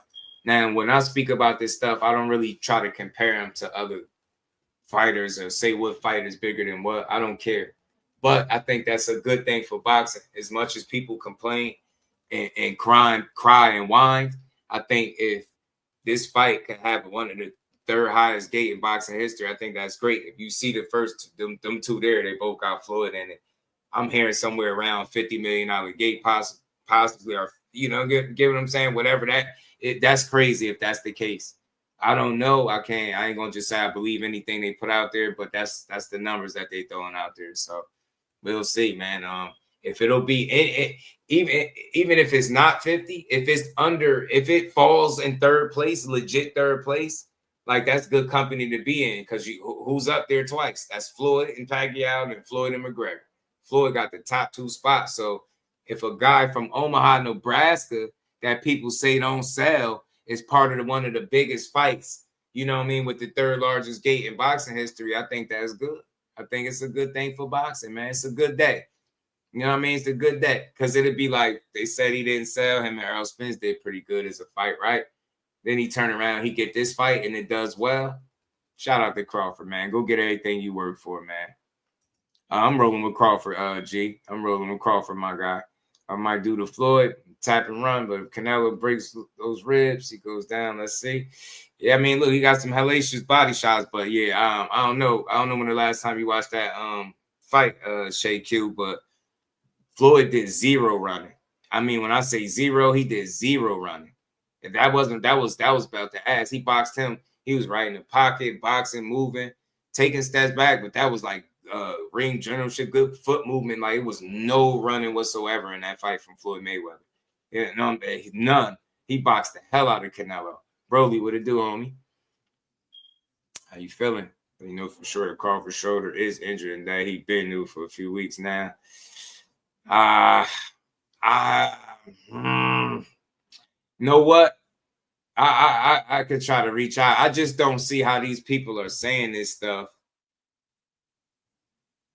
but it ain't coming from nowhere. I think it's nasty work. I'm not buying it, man. I'm not buying it, because that'd be the worst time for that to happen, bro.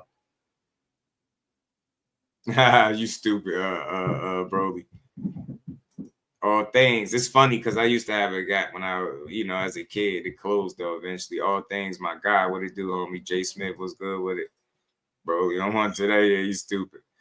All Crawford fights was amazing. Shout out to Thomas. Yeah, he's just one of them guys, bro. 50 million gators is success. Hell yeah, if it hit that high or anywhere near it. Like if it legit touches the third spot, you know what I mean? I think that's really good for boxing, for a fight that people initially was kind of like on the fence about, right? Where they was like, we ain't really checking for it, but it's been getting coverage. It's been being talked about regularly. It's one of the more talked about fights since they announced it. Say it's not. It really is, but for good reason. We should get behind fights like this because you got two of the most accomplished guys in the sport of boxing getting in the ring with each other.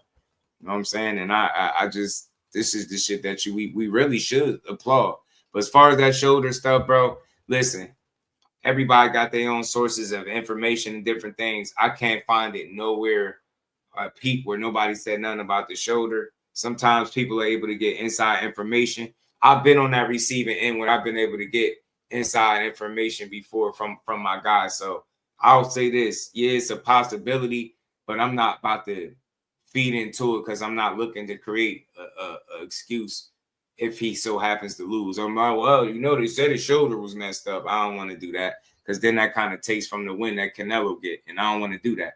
I'm not that type of boxing fan. I don't want to take credit from people. If you go out there and you win a fight, I want to give you credit for winning that fight. I don't want to overanalyze and start saying, he was hurt. And, you get in the ring, you got to fight, bro. It's just that simple. So, fighters fight with ailments and injuries all the time. I think it's just part of the sport. So just got to fight. Just got to fight, bro. And I hope that is some hearsay. I hope that is BS because, you know what I'm saying?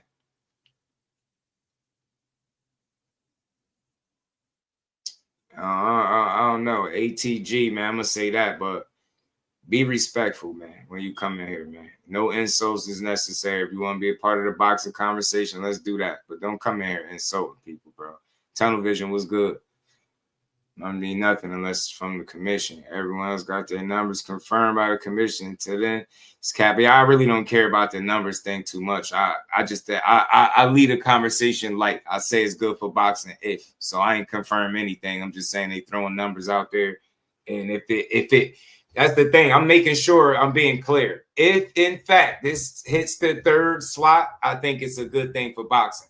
I'm not confirming that they hitting this number or that number. I'm just putting it out there. It's good for boxing. It's a good thing. You know what I mean? If we can get them to be a really big gate in the success, and that'll really reflect that people was interested in the fight.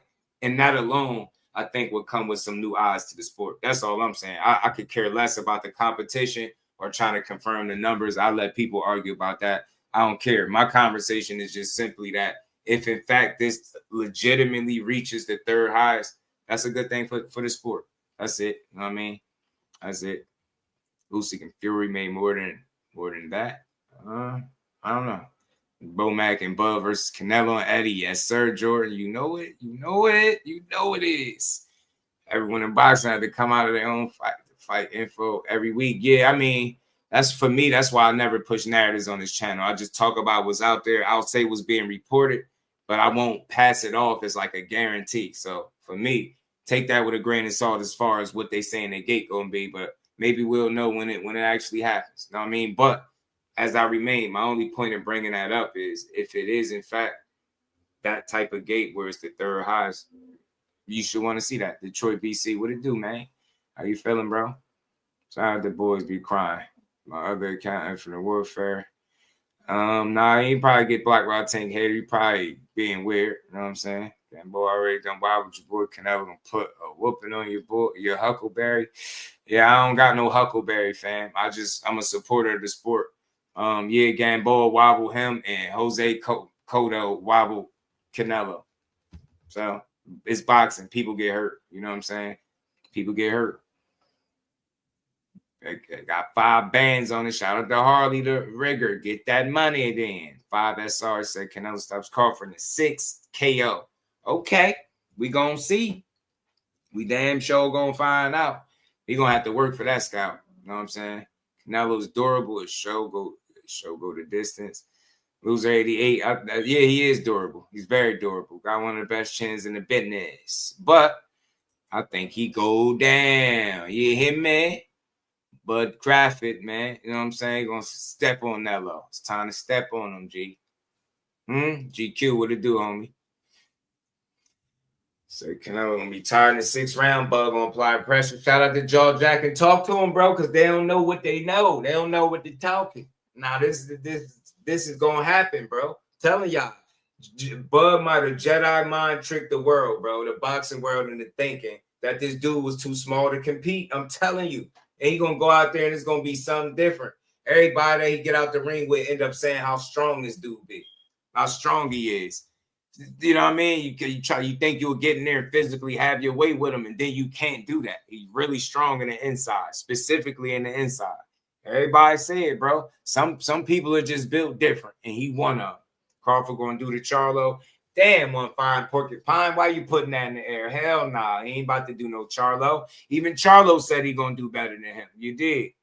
He was drunk when he got hurt. He did, cut. He did. Shout out to Damon, man. I got PGH Big Dog. Max Native says stop the cat. Ain't no cat. Bro got touched by Tiny Gamboa. And Canelo got touched by old Jose Cotto. What we saying? You get hurt in boxing, bro. You get hurt. It's part of the sport. He can get hurt against Canelo. He can get knocked out. He can get dropped a couple times. He could get knocked out by Canelo. That's very possible. But if you ask what I feel, I don't think he get knocked out. I don't think so. I think a high-level guy, I think he going to be able to handle himself in there, and he going to surprise a lot of people. Yeah, dig. Blade, what it do, homie? What's good with it? And height and reach is going to be the difference, like Tango Roach. Could be, because Terence Crawford got the longer arms, and I think got like an inch in height over. About an inch, maybe. About an inch. Max Native, Terence Crawford knocked Gamboa out when he was undefeated, bro. I don't care what Pitbull Cruz did. Terence Crawford did it while he was undefeated. Knocked him out. Gamboa was a world-class fighter at that time. I don't know why we bringing that up like that's something bad. He was undefeated. He was a guy. Wasn't he a damn gold medalist at the top of that? Rob, what it do, homie? Better than everyone Canelo resume at that time besides Floyd. I'm telling you. More accomplished, all that. He was on the scenes. Doing worse than he did Spence. I have new respect for him. Shit, that's gonna be tough. That's gonna be tough. If you thought my Jermell beat Crawford, man, I would urge you to watch it again. But I'll strictly say that's your opinion. I respect it, but I don't see it that way. I didn't see it that way. I don't think he lost to that dude at all. Mark my words, we about to see something special. That's what I think, CJ. Was pound for pound at the time. Gamboa was a dog at that time. They act like he was just some trash or something, man. He fought a legit guy. You feel me? He fought a legit guy. We're going to keep going, though, man. Hit that like button. We're going to still build. We got some other stuff to get to, man. Because Andre Ward and Terence Crawford, you know, Andre Ward and Roy Jones sit down. They did a sit down, and they talked about this as well. And they had a really good build and conversation surrounding this fight. That's what this stream been about, just the different takes and breakdowns, man. You know what I mean? Sugar Ray moved up and made Roberto Duran do the mat. No mas. Spence beat Crawford, early stoppage. Spence beat Crawford, early stoppage. I don't even know what that is. Yeah, they tripping. All right, man. I'll make sure y'all with all that trolling, double tap the screen, subscribe to the channel, man. Let's keep going, though, y'all. Let's pull this up. Let's hear what Andre Ward and Roy had to speak on, had to say about this situation. This was a good, another good conversation, y'all, from some legends of the sport, man. Some real world-class Hall of Fame type guys, you know? You know. 10 it down, say Canelo money line. You trying to get that money on? You think we in for a surprise with the weigh-in? I think it might get physical as long as he don't mess with the fight. It'll just have more people waiting to tune in. I mean, it could get a little, you know, heated, but I think they true professionals. I don't think they're gonna ruin their bag and nothing like that. But you never know, because they did, you know, push each other before, right? Shout out to Ricardo. He said Crawford by TKO round 9. Talk to him, bro. Put that in the air, because that's what we jacking over here. Crawford going win. Bud been undefeated for 20 years. He ain't ducking nobody yet. Yeah, that ducking stuff be sounding crazy, don't it? They don't even be knowing what they saying. 5SR, man, they prize fighters, bro. They all fight for paydays.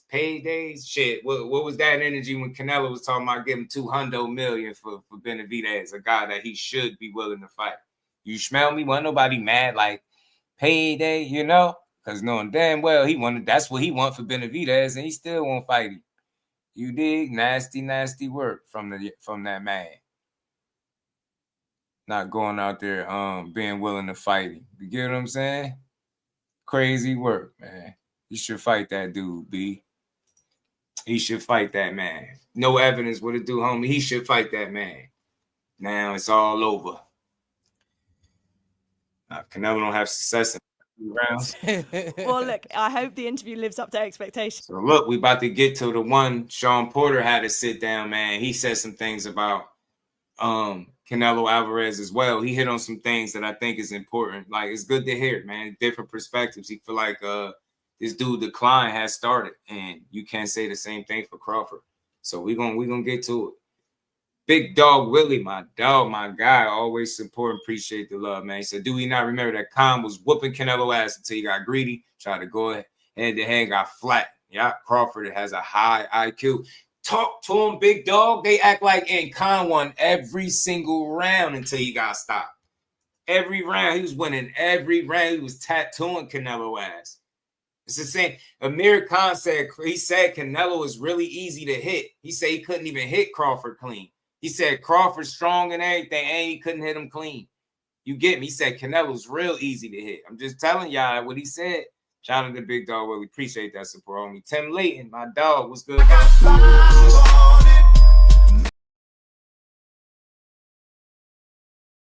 I get the trans jaw jacket stupid. That tunnel vision. Problem is, we just gonna have fun with it, man. Let me take this off. Now, after all this, I want to start with Vegas. Okay, first of all, you're a Vegas guy. Does it ever get real living in a place like this? Because to me, it's like a Monopoly land. Whenever I come over, I'm like, oh my gosh. So if you were meeting up with Canelo and Crawford in Las Vegas, where are you taking them? Where are you showing them the real Las Vegas? Funny, I've never met up with Canelo. Shout out to Canelo. I've never met up with Canelo, but I've been friends with Bud for a long time. So I mean, there's been times where Bud would come to town, and I just take him to one of the workout facilities and go play basketball. You know, the last time we hung out here, I literally just took him to my boy's house.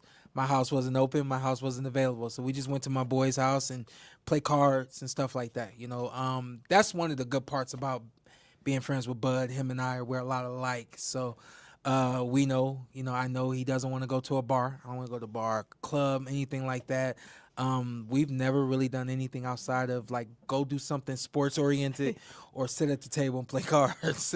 Well, who's the better basketball player then out of the two of you? Listen, Bud is the better basketball player.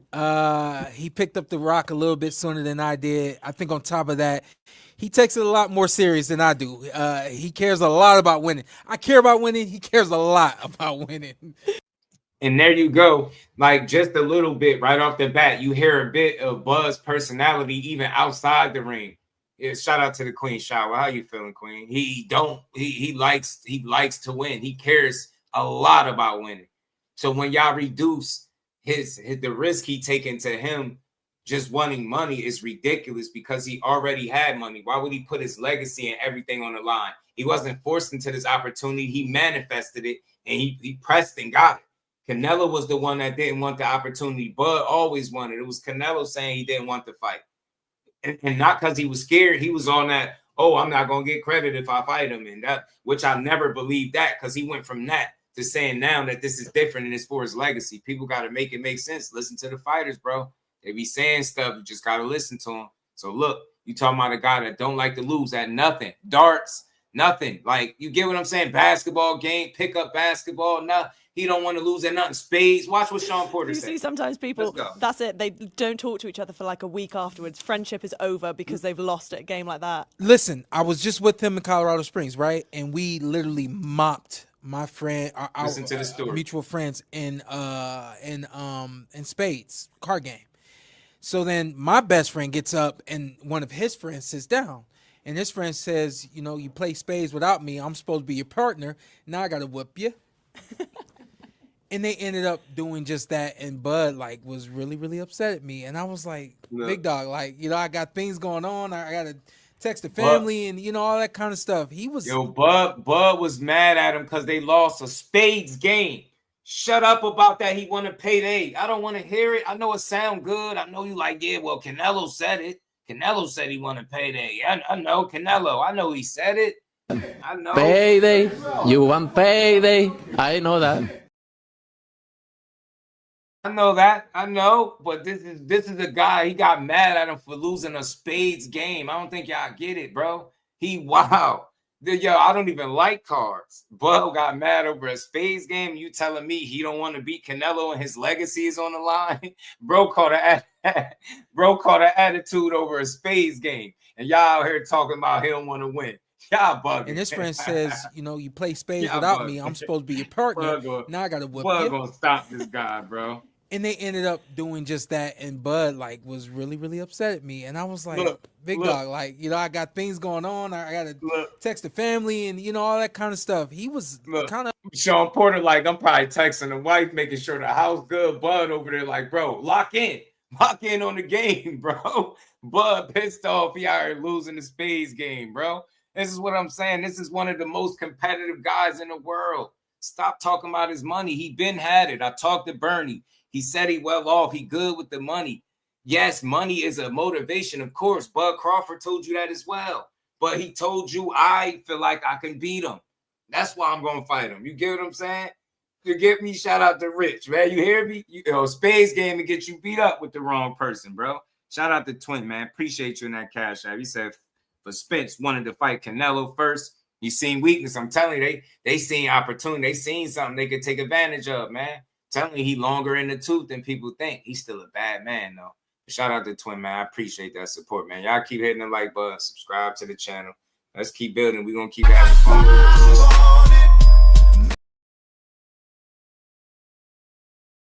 Big shout out to Twin, man. I appreciate that. Let's get back to this.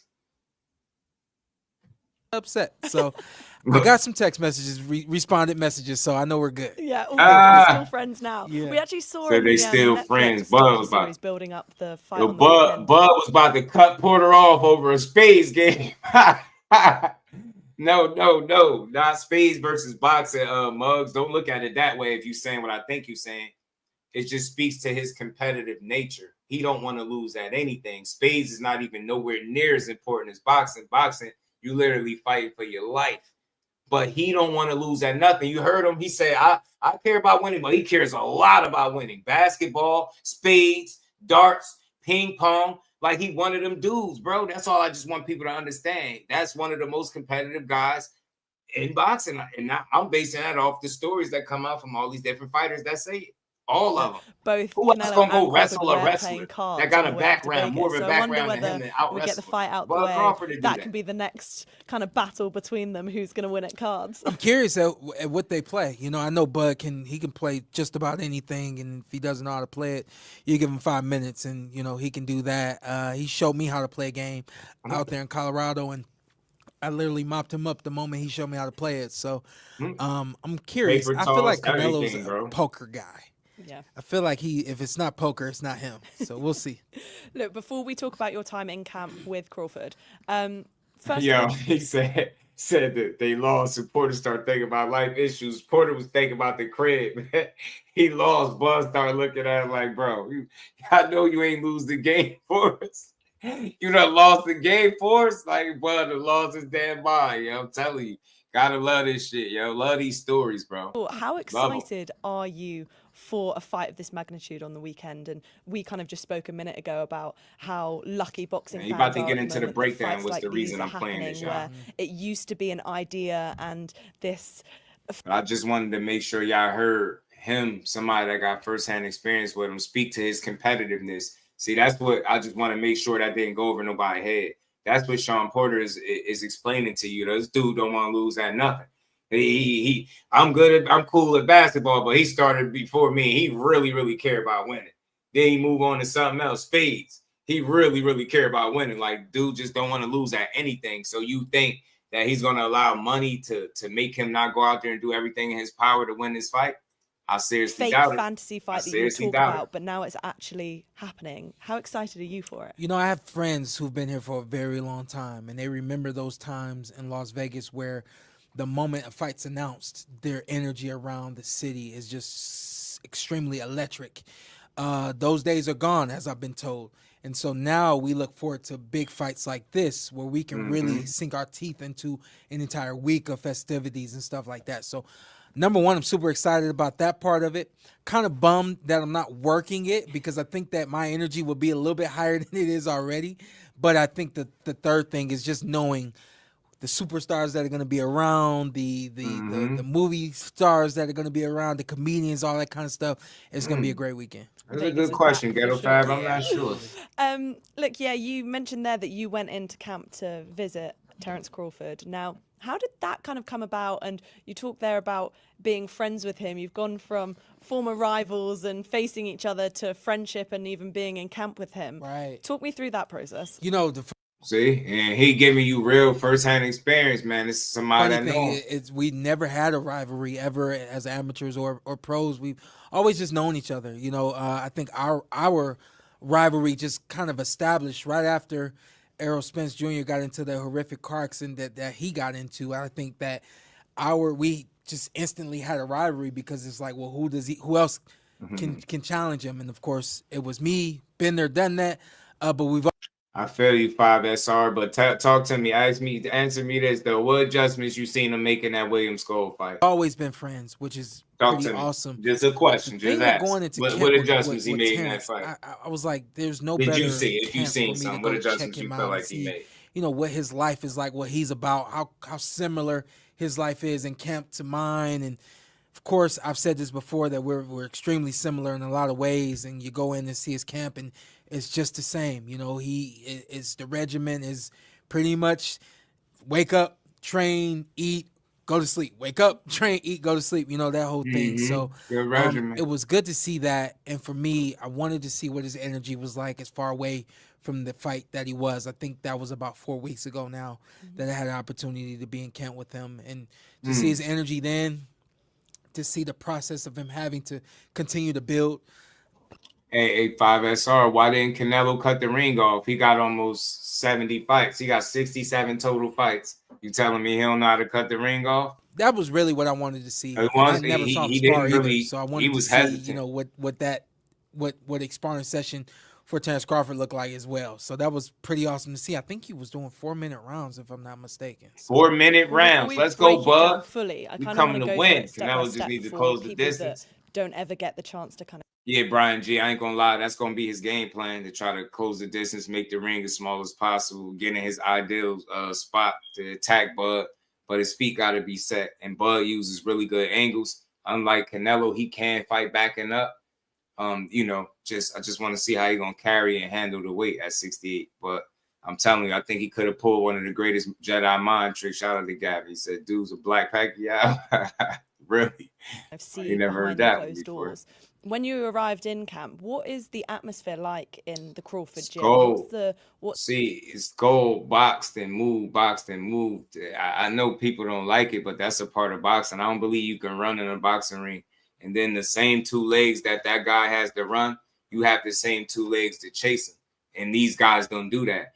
This is the problem I have with the running narrative. It only comes from power punchers that expect boxers that don't have the same firepower to stand in front of them so they can have their ideal opportunities at knocking them out. William Skull is a boxer that's not a knockout artist. I think he only had about 12 knockouts. Canelo got more knockouts than the dude got fights and knockouts combined. Do you understand what I'm saying? If he was to combine his knockouts and fights together, Canelo got more knockouts than, I believe, he got fights and knockouts. You get me? So he was never going to stand right in front of that guy like that. And Canelo should have knew better. He should have done his homework, and he should have been prepared to cut the ring off excessively. You get what I'm saying? Depending on what fighter that is, we'll say somebody ran.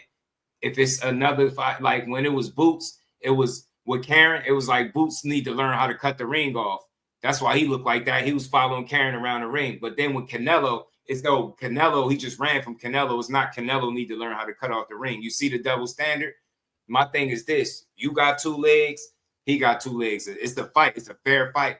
He running with his 2 feet and legs. You chase him with yours. You get me? Cut that ring off and stop following him following him around the ring with 67 fights in, bro. You sure approached that he was very lazy, in my opinion, with that particular fight. Because he didn't get his ideal, I got to the gym before him. Looks, and there's a lot of people who are just sitting there waiting on him to show up. A lot like Manny Pacquiao at the wild card in LA. Nowhere near as many Filipino people, nowhere near as many people waiting on Terence, but just the usual suspects that are usually there. And they're saying, oh yeah, he's a little bit late today. He's a little bit late today. So that was the first thing for me. It was like, a little bit late today, meaning he hasn't spoiled himself, and I'm gonna show up and train whenever I want to, and that's how I am. I'm a studious person, so I kind of like the moment I touch down, I'm like just kind of looking and observing. He makes it in, of course, says what's up to everybody. Him and I have a moment to speak, and then he just gets to work. And again, a lot like I was. Once I got to the gym, said my hellos and stuff like that, don't talk to me until I'm done. I don't sit down in the gym.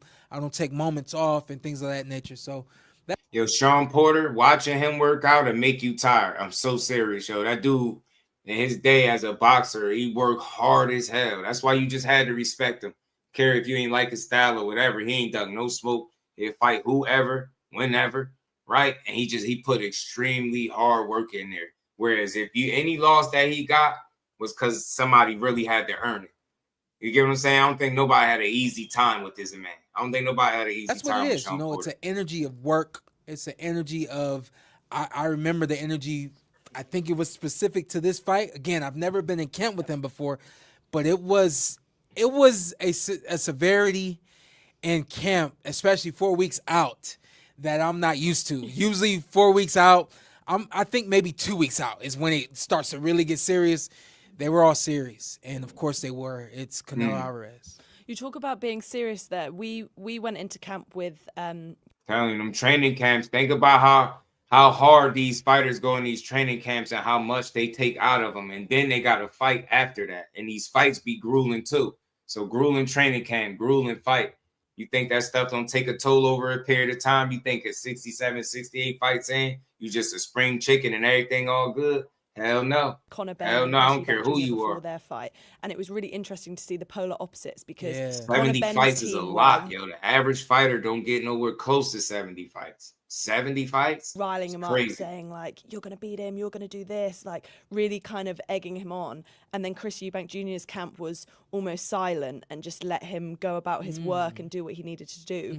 What does Terence like? Does he like the hype train behind him, or does he like the silence of, I know what I'm doing? It's almost like eerily quiet in the gym. I think there's 2 things. Actually maybe 3 things. They love music. I peeped this out that they each day someone gets an opportunity to play their music. It's exclusive to whoever it is. Pressure. And I remember being in the gym, a song comes on, and I mean, the moment I look up at the song, I'll say, oh, it's Bo Mac's day, so they know when they hear certain music whose day it is, so that's pretty cool. Music is always going at the gym. Seemed to me like there was a level of severity where there's not much talking going on. However, they like to poke a little bit. They like to laugh a little bit, which is cool. We want to be loose in camp. But I also saw that Bo Mac, he allows everyone else to kind of steer the ship. And then, he's the captain. So when he stands up, everybody else is at his attention, which is just it's beautiful. Bo Mac got command that respect. Work in such synchrony, you know what I mean? See, and real quick, that's something that I speak about too. And I'm from the outside looking in, and I'm able to gauge that they got that kind of camaraderie over there and chemistry as a team, as a unit. They all work in unison together, and that is something that gets overlooked, bro. And Bo Mac got more than it's more than just him. They had people in place. They got a real team over there. Everybody has roles that they play, and I think that just ultimately leads to team success. Superman, what it do? Crawford knock out Errol Spence was crazy. People have excuses, but Crawford would have beat Errol Spence any day of his life. I think he would always beat him because he just was a bit better. I mean, he's Terence Thornton, Terence Crawford. Yeah, I'm whooping feet. Kendrick Lamar. Ant, what's good with it, homie? Chilling, man. Chilling. Man, always a good day What's when the my guys in the building. You know, just listening to this breakdown from SP, man. I like as he gonna get there, he gonna speak a little bit about Canelo and his decline. I think that's an interesting stuff, I guess dynamic that we speak of, but we don't really take it into account, right? People will talk about how much experience he got when he started boxing, but we don't really consider it. So it's just something to think about. You know what I'm saying? Something to consider. But they seem like they know how to speak. Everyone, no one's really just on the rah-rah, yay, but nobody's on that kick of, you got to get it right, you got to get it right, you got to get it right. It's like this really even, it's like, it's really beautiful to be honest with you, but that's coming from someone who had a great team and we all work simultaneously together. So I know what I'm seeing. Yeah. In terms of his mentality, so I was ringside in Saudi Arabia when Canelo beat William Skull and then Crawford got into the ring. And it was amazing looking in Crawford's eyes. He was just so confident already. And I know you said that you went into camp kind of a way back now. What sort of mentality was he showing? And when you spoke to him, was there that level of confidence? Oh man, so it went two ways. There were moments of that intensity, that look that I think you should know by now. The look that Terence Crawford has in his eyes. If you That's funny. Somebody said Canelo gonna be 60 years old after this fight. Seen press conferences and things of that nature. There's a look. And when that look comes, you can tap him on the back of his head, and he'd never know because he's so laser focused. But then there were more moments where he didn't have that focus and that laser execution mentality. And again, I said that's good because you have to work your way up to that. If that's 6 weeks out, imagine how drawn out you'll be because of having such intensity. Exhausting. Exactly. It's exhausting. I talked to him about that personally, and he said, this was a kind of an off day for me. I said, I didn't think you had off days. He said, come on, we all have off days. I said, man, listen, we all think he's Superman, and that includes me, So knowing that he knows how to pace himself is a beautiful thing. But once we sat down and we spoke, we had a one-on-one just like this. That laser focus, that because now you got him moving, thinking about it, a fight night, and again, when you're that far away, but you can understand that when I talk about the fight, it touches those nerves that it's supposed to touch. It's all great signs. You said the word Superman there, and it. Man, I like it. See, and again, he's speaking to his focus, his laser focus, being able to lock in, tunnel vision. Like only the rare breed get to lock in and be able to assess and process things that way from a mental standpoint. Like he know how to balance, pace himself through camp. He spoke about an off day, and Porter like, bro, I didn't think he had no off days. They ain't look like no off day to me. You get me? So still being critical of yourself, being aware, and always pushing and challenging yourself. That's somebody that's not going to be easy to beat. Is all I'm saying. Unless you get really lucky and land a crazy shot. Kind of. Is Superman what he's trying to do by moving up these 2 full weight classes to take on Canelo? And the weight is such a heavily debated topic at the moment. I heard you say a long time ago that some people don't know how to put on weight correctly. What do you mean by that? And what do you think most people get wrong when they're thinking of putting on weight for fights? Most boxers don't lift weights. That's kind of the no-no in boxing. But as I like to say, when you're putting on weight, it has to be muscle. You can't put on fat. You can't put on, sluggish nothing. So the best thing a fighter can do when he's trying to gain 10 pounds to fight at another weight class is hit the weights, up your protein and things of that nature. I saw the man eat. The man is eating. But is he really gaining weight if he was a certain weight and just had to cut less? Is he really gaining? He's doing it all right.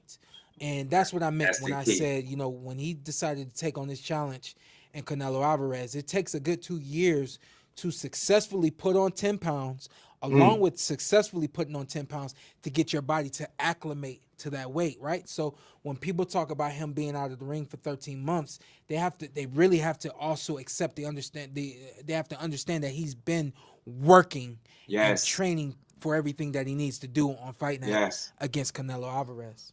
So talk about it, Shawn, and that's what's important. Whereas, like I think somebody mentioned it would have been different if it had just had a few months out and then just went right into the fight.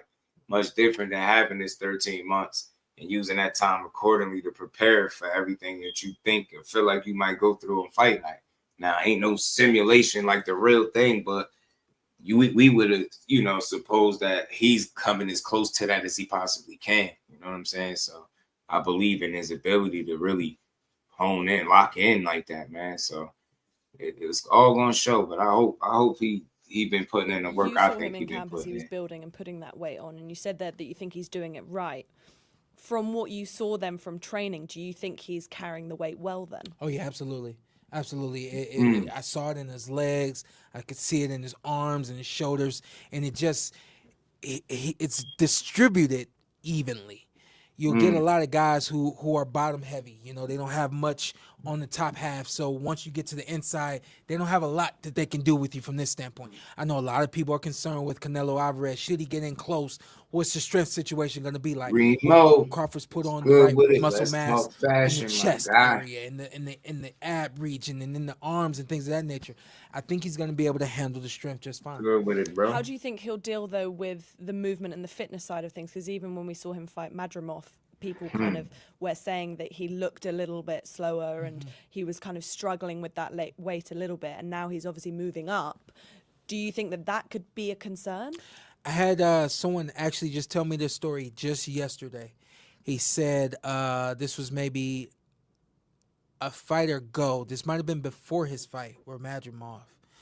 He's talking to Shakur Stevenson, and he's telling Shakur, I need to get back to boxing.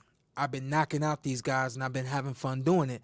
I need to get back to boxing. So when you ask him that question, he knows for himself that he hasn't been moving the way that I love to hear this. He hasn't been, you know, doing those 2 steps and those 3 steps. He's the lateral movement and all those other sorts of things that he has the ability to do. Come on. He just simply hasn't been doing it. You go into the fight that he had with Madrimov, showing up at 168. I'm about to do a lot. That's going to be a different tomorrow. style that they expected on fight night, which is why the fight progressed the way that it did. I think Crawford figured out the puzzle near the third half of the third of the fight, the third side of the fight, and I think that it was just enough for him to get the victory. But when he goes back and he looks at it, as I spoke to him, he knows that he did things incorrectly, and he told me he just didn't care, you know. So this is that fight where he has to care. This is that fight where he knows it's not going to be one punch. He knows it's not going to be one move at any point in time. He knows that this fight is a round-by-round fight that he hasn't been in a very long time. So. Speak about the movement there and kind of moving naturally and kind of not get hit. I think so too. OB Pierre against Canelo, but there are times when he's going to have to plant his feet and he's going to have to go for it. Do you think that he'll be able to kind of pack that punch? Do you think with putting this weight on that he'll have the power to even knock out a Canelo Alvarez? I think it's also his delivery. His delivery is it's unique.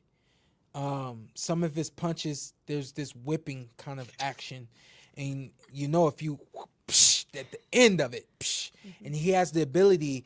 Guys don't know how to turn that punch over and make it land correctly. He also has the accuracy as well. So he's got not only the whipping motion, but he also has the accuracy. If anything, is going to get Canelo's attention. And I think that's what he needs to do first. Just get his attention, maintain that level. And you know, I do believe that he has the ability to do what it takes to stop a Canelo Alvarez. Wow. Canelo's never been stopped, right? Talking of Canelo, then, obviously that performance against William Skull was not the best fight we've ever seen. Mean Machine. I'm of like the opinion that one too. that he did what he needed to do to win, nothing more, nothing less. Skull didn't really come for the fight. It was pretty boring for fans to watch as well. Canelo has said that himself. Some people are taking it as a sign of a decline from Canelo. What's your opinion on it? The decline of Canelo has been very, very small, but the decline of Canelo has already begun. I don't know if I can say the same thing about Crawford, but when you look at almost 70 fights, he's almost 70 fights, right, for Canelo Alvarez. That alone should give you the understanding that this guy isn't where he was when he had 50 fights. It's impossible. Respectfully, it's impossible. I don't know if you guys watch football, but we saw Tom Brady be almost electric until his end. But even in his end, he had moments where he didn't look like he did when he had 6 rings, when he had 5 rings.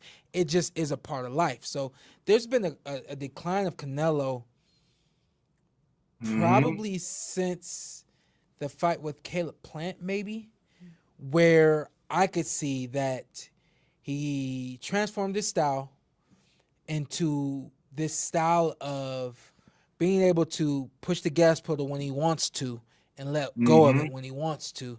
And the benefit that he had in that was he had guys in the ring with him that had a level of fear, had a level of tentativeness, had a level of hesitancy that helped with him being able to go like this. I think now he's in the ring with someone who, when he sees him pull off, Crawford's going to do what it takes to make him go back like that, you know? So I think there's been a decline in Canelo. Canelo, as I've said before, he used to be an A+ fighter. Now he's an A- fighter. You're still better than 98% of the fighters, especially in your division. But it's a very small. But if you have trained eyes, you can see it. People talk a lot about the red. See, that's why I played this, y'all. You probably won't even hear nobody go play this from Shawn Porter, but it just wasn't about, oh, well, I'm just gonna root for Bud, giving you a detailed breakdown of, what he see with Canelo, and he spoke about his decline being very small, but you could see it if you know what you're looking for, pretty much. And you could just assume anybody with almost 70 fights. I can't stress that enough. You not going to be the same as that guy, and it's all good. Like he said, I like the way he put it. He was an A+ fighter, now he's A-. Not that big a difference, but somebody like Bud, he might have the necessary tools to be able to take advantage of that little bit of slippage or that slight decline that people are able to see after X amount of fights. You know what I'm saying?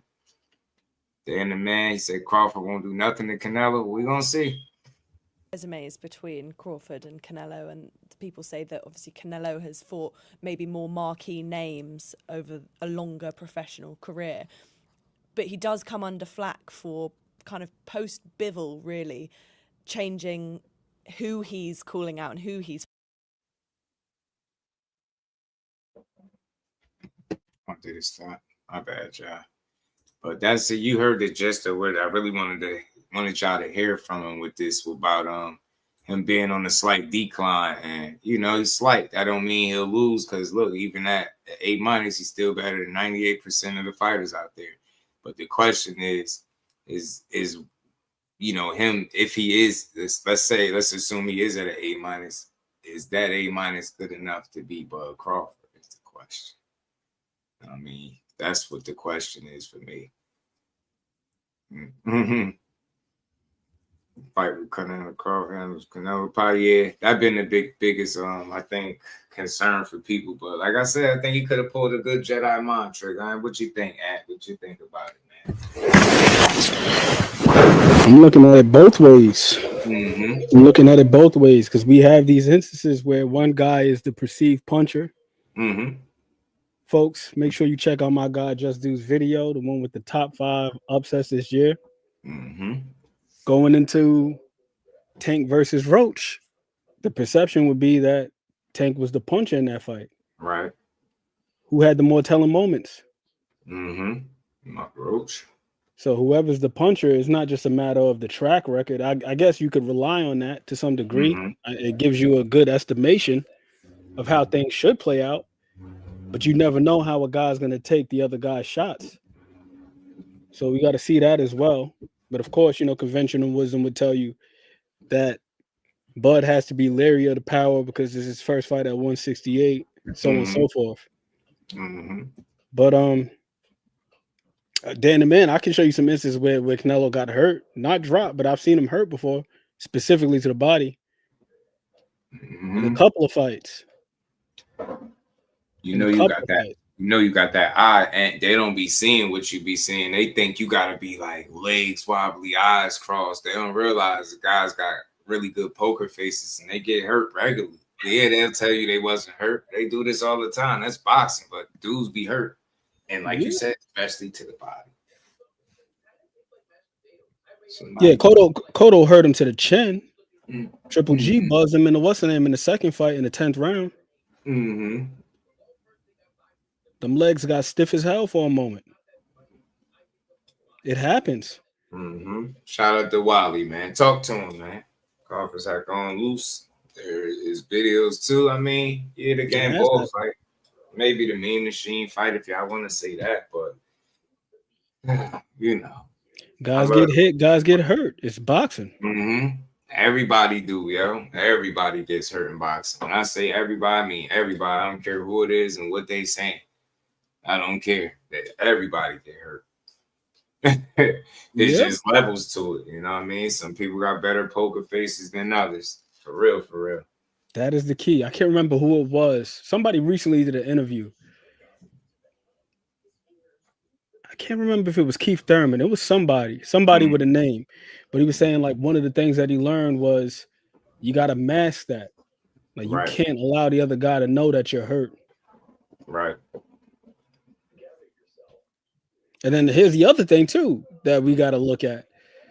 Even if you see a guy get dropped, he may not have been hurt. Flash knockdowns happen all the time. You see a guy pop back up. It's like how they respond afterwards. Right. That's the real marker. Like, was he on the retreat? Was he holding on for dear life? Right. What happened after he recovered? How did he conduct himself? Right. You got to look at all those things, not just the fact that somebody hit the canvas.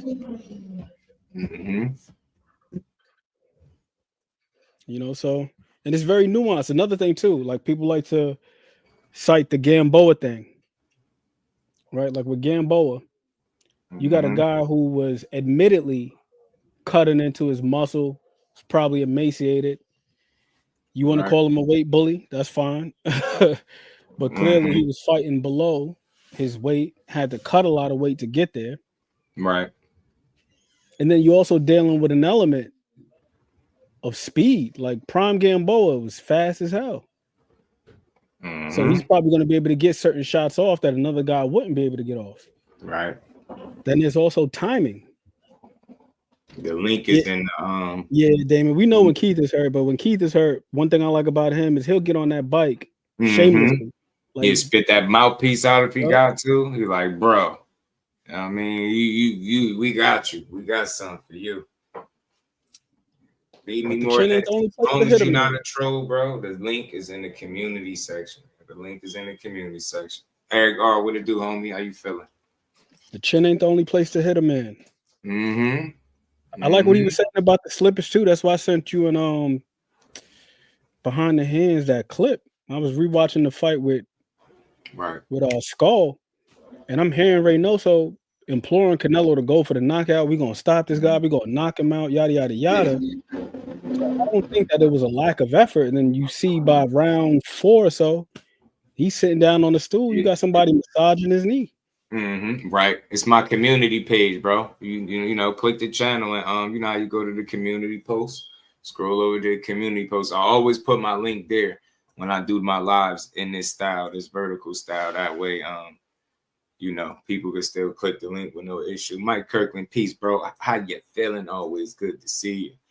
And great observation. The shower, she mentioned cortisone. I'm wondering if that's going to play a factor in this fight. Because like Shawn Porter said, listen, man, 70 fights, that doesn't mean just 36 minutes in the ring or however long the duration of the fight. That's camp after camp after camp. Facts, Cal. Like God only knows when the knees start giving him trouble. Yeah, I didn't like that either, Cal Cooler, when he was over there with SMS Promotions. I feel like they mismanaged him. Right.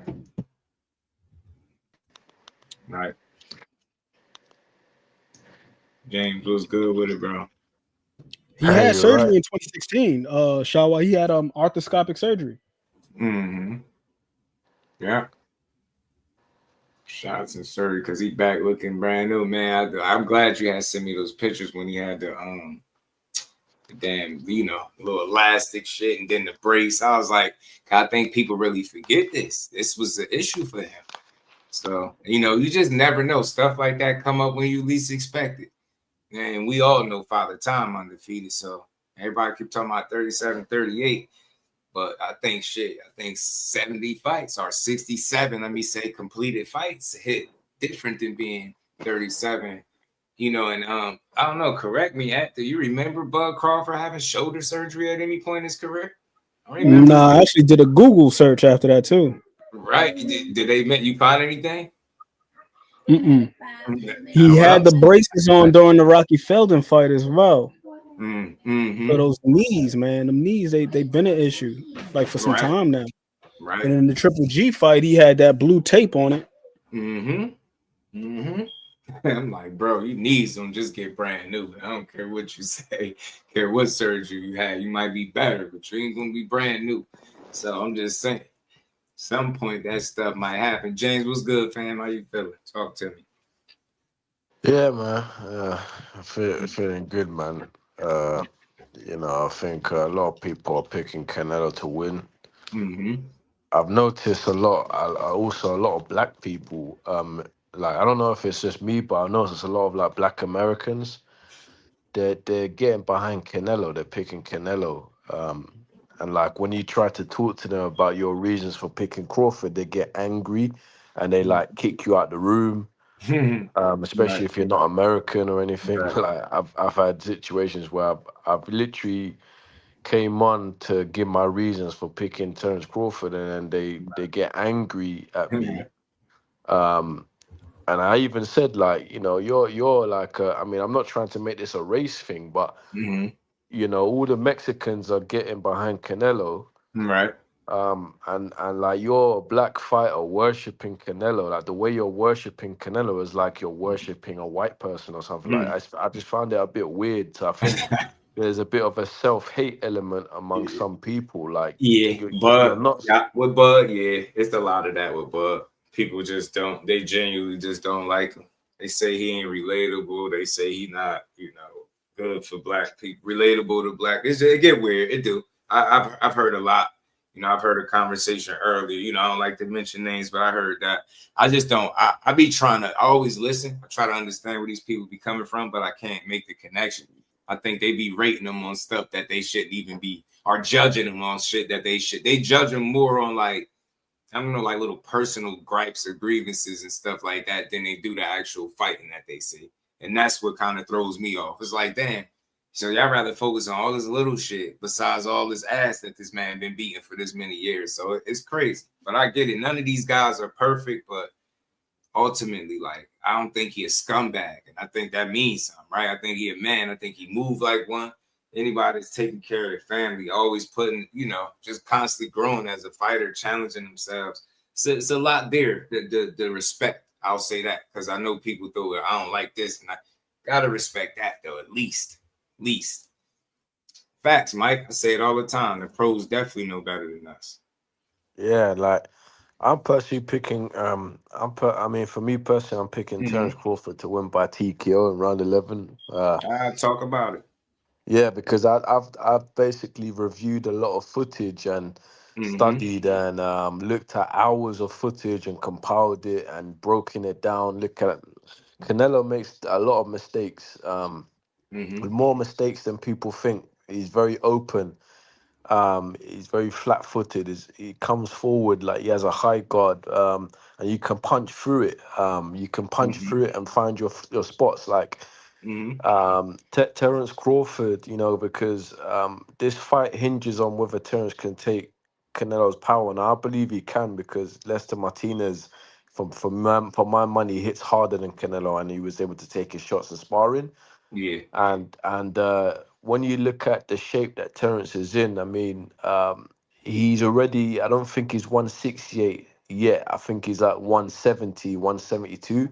And you can see he's ripped already. He's probably like 12% body fat already. So on come the weigh-in, I think he will come in at 167, 168, and he's gonna be ripped at the weight.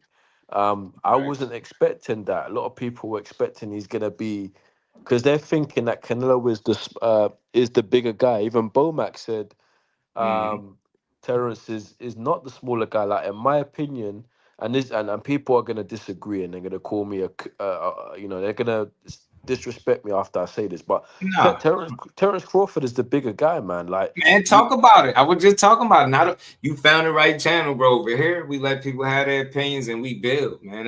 Because I was saying it before you got here. Look at that picture. I know it's slight, but he don't look like no. And I don't care about no hoodie. I'm not talking about the hoodie, but that's not the smaller guy, man. I was saying it. Bud might have pulled one of the greatest Jedi mind tricks in boxing, bro, by making people feel like, yeah, I'm a smaller guy, and he might have tricked some people. Like he said, he cut less. Real quick, I'm gonna play the clip, and you can respond to it when I'm done. It's a real short clip, but look what he said. It looks like you're transforming your body already. What's the biggest difference you've seen not having to cut that weight? Well, I got more energy. You know, I'm more happy. I can put in more work. You know, I don't gotta cut muscle. I can fight at, you know, my natural way, things like that. Fight at my natural weight is crazy. You hear me? You hear me? So he out here tricking like, man. I heard him say that. I heard what Bomax said. I said, man, they might be slick, man. This might be a real strategic move, all in and of itself, to fight this dude. I hope so. Bug on to sleep in 72 hours. Shout out to AI Pimp. It could happen, bro. It could happen. Yeah, like, I think people are very delusional because, like, you know, when I'm not really like, you know, Terence Crawford. Yeah, one thing I've noticed, if you look at his fists, right, he's got quite big fists. What I'm trying to say, because I've analyzed Terence Crawford, right? He's got very big hands for his size, for his height. You know, and I keep telling people, like, he's not some tiny guy. He's got big hands. He's got high bone density. You know, he's not a small guy, man. Like, this guy is bigger than Canelo. He's cutting down to 168, and he's already ripped.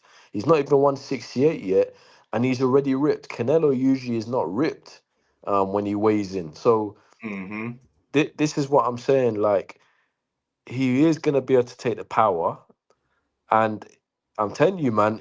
I already said it many times. These Canelo fans, the result of this fight, right? Because I've said this before. Canelo has 4 rounds to win this fight, because if Canelo lands on Crawford, yeah, and Crawford is taking those shots or is able to counter those shots, right? And nothing is happening.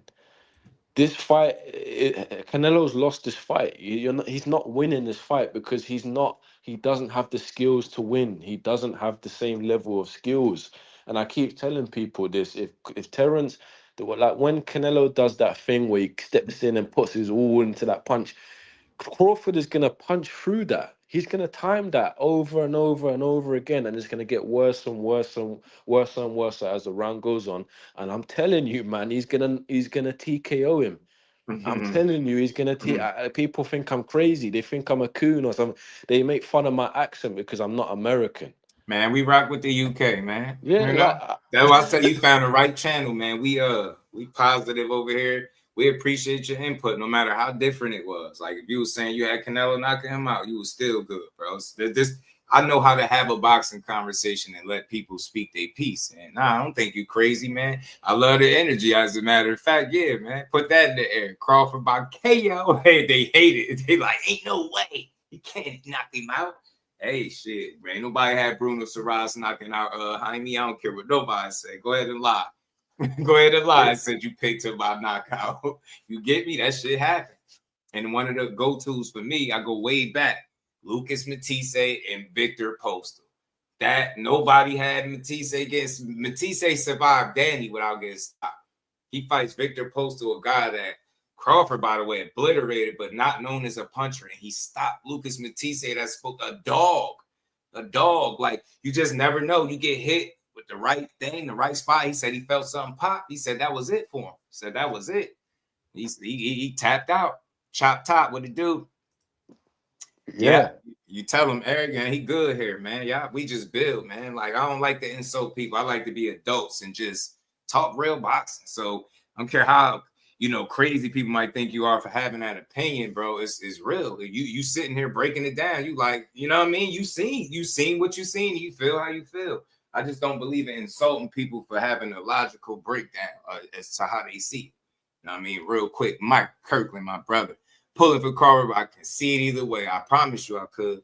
I just think that one of the best things for boxing to be that, man. I think people like seeing everybody have to, because if you don't give them credit after that, you clearly just don't like boxing for real. Because that's something special that he's doing, and I just want to see him complete the task. Yeah, and like, you know, when you look at like the two fighters, you know, Terence is someone that doesn't drink and doesn't smoke. Canelo, like Terence is 37, is not losing his hair. Canelo, you can see he's starting to lose his hair. You know, he doesn't look the same as he did when he was younger, and he's someone that drinks. He's someone that also took clenbuterol, right? And his trainer is the trainer of a camp where fighters have been popped. Yeah. You know what I mean? And even Floyd Mayweather said, how much of those fights do you know he was, do you even know if he was cleaning? You know what I mean? And I'm not here to accuse anyone, but for my money, I don't believe Canelo is 100% clean. I believe Terence Crawford is a clean fighter. And I believe Terence knows that Canelo is not a clean fighter. So you have a disparity in the core of someone's character. You have one person who, in my opinion, at least once or twice has cheated in their career, right? And the other person who is never cheated, doesn't drink and doesn't smoke, is taking his fight extremely seriously and is coming ripped at 168, right? If he's coming in ripped at 168, it's taken a year to prepare for this fight, right? What does that tell you about what is gonna happen in this fight, man? Like I feel like people, they just look at the boxing. It's not just the boxing; it's the core of the person's character. Canelo didn't even want this fight. He only took this fight because he thought Israel Madrimov beat up Terence Crawford, right? Right, that's the only reason he fought, because he performed badly. But I mean, Terence still won. It was a chess match fight, right? So basically, this is for my money a cherry pick. So this is a cherry pick gonna go wrong, in my opinion, for Canelo. Canelo is cherry picking Crawford, but this is all gonna backfire. Yeah, man. I thought from that angle too that it could mess around, be a damn cherry pick going wrong, or at least in his mind, just feeling like he had the ups and the advantage over this guy, and then it turns out that ain't the case. You know what I'm saying? That's gonna be a shocker. And I think Terence Crawford got the kind of skill set that can really surprise you, man. You get in there and just be a little surprised, because you just follow the track record, and sometimes you listen to some of the echoes or some of the things that these opponents of his, former opponents, echo about him. It's similar. It always sounds like it's something about him that surprised him, whether it was strength, you know what I'm saying, accuracy, timing on the shots. It's always something. With Mir Khan, it was like strength, and he said he was hard to hit. He said Canelo was really easy to hit. You know what I'm saying? And I'm just like, that's interesting, man. So for them both, man, I just think, you know, Jedi mind trick, man. I'm telling you, man, that we might have to talk about that tomorrow. And from what I'm hearing, man, he gonna try to box, man. Like he told Corey, got to get back to the boxing. Before I heard Shawn Porter just say that, I was saying it. I was like, yo, I wonder, is it that he can do it, or he just hasn't been doing it because he ain't had to? That's a really good question. Can he kind of turn the clock back just a bit and get on that, you know, because he's really crafty in there. Like I always point back to the Postal performance, because I think as far as like not getting a knockout, that's by far one of his cleanest and best performances, man. He really, really like outclassed the absolute hell out. That's outclassing somebody, like just beating him up, man. He couldn't do anything with speed, fast, quick, like his reflexes in and out. He get what I'm saying, not being stationary, the way he was boxing in and out and moving. Like if he come in there with that mentality and is able to do it with the weight, I'm telling you, I've been saying it, bro. That shit gonna be crazy. Canelo gonna have his hands full, and he gonna have to hope that he land that kill shot to turn his lights off. I'm telling you, I can see it now, man. If that shit don't be like what people thinking, I'm like, start to let Bug get in there any type of rhythm. should it be crazy, but who knows? But this shit could be all the other way, man. Canelo could come in here, lose some rounds, and do what he did to Khan. Try to, take that approach and try to, land one big one. You know what I'm saying? But very early on, I think Canelo a good poker player, but I think early on he kind of showed his hand a bit. Like he want to hurt you, he want to try to get you out of there, put you in a position to be defensive minded, where that's half the battle. Now he got you second guessing what you want to do on offense. So it makes that fight easier for you. Now you got to just do the rest. Close the gap, try to walk you down, shit like that. So it's important for Crawford. Like, I think it was which one was saying it? Was it Porter? One of them, because I played one from Porter, played some from Porter, played some from Ward. No, Roy Jones, and I got the conversation with Andre Ward and Roy Jones that we're going to get to before we get out of here, because they had a good conversation too, but we're going to just keep building. Man, big shout out to Ron, man. Much love for that dub, man. Appreciate the love, homie. He said, and new Bud by KO in 11. Put it in the ad in. You know what I'm saying? Talk about it, because they don't think it's possible, man. I love to see that dude get it. Bro, we'd never hear it. We'd never hear the end of the snack-usations, bro. That's what I call them, the snack-usations. They'd never stop with this. And we ain't never got a box again. Well, right. well, I already been getting these, but now it's time for you to get your just do. Level of fighter, it's a different level of fighter. Big shout out to Ron. Appreciate that, family. You have to look at the fighter like Jermell Charlo, for example. Getting in trouble outside of boxing, tattoos, drinking, talking a lot. I mean, you don't it's a common theme of these type of fighters. So these are the fights that Canelo wants. Now he's fighting someone who's actually coming to win, who's actually, is hungry, because a lot of people don't realize, if Terence Crawford does win, he becomes a 3-time undisputed champion in 3 weight classes. He's gonna get propelled to, all the sanction bodies are gonna rate him as #1 pound for pound. I'm telling you, it'd be a good day. Yeah, like that, because basically he's gonna become the only person to have achieved that. And let's be real, who else is gonna become a 3-time undisputed champion? Who else? No one else. I mean, that's what Roy was saying. That's what Roy was saying. Like, he gonna be in rare company, and he said you could start basically putting him in the conversations as one of the greatest ever.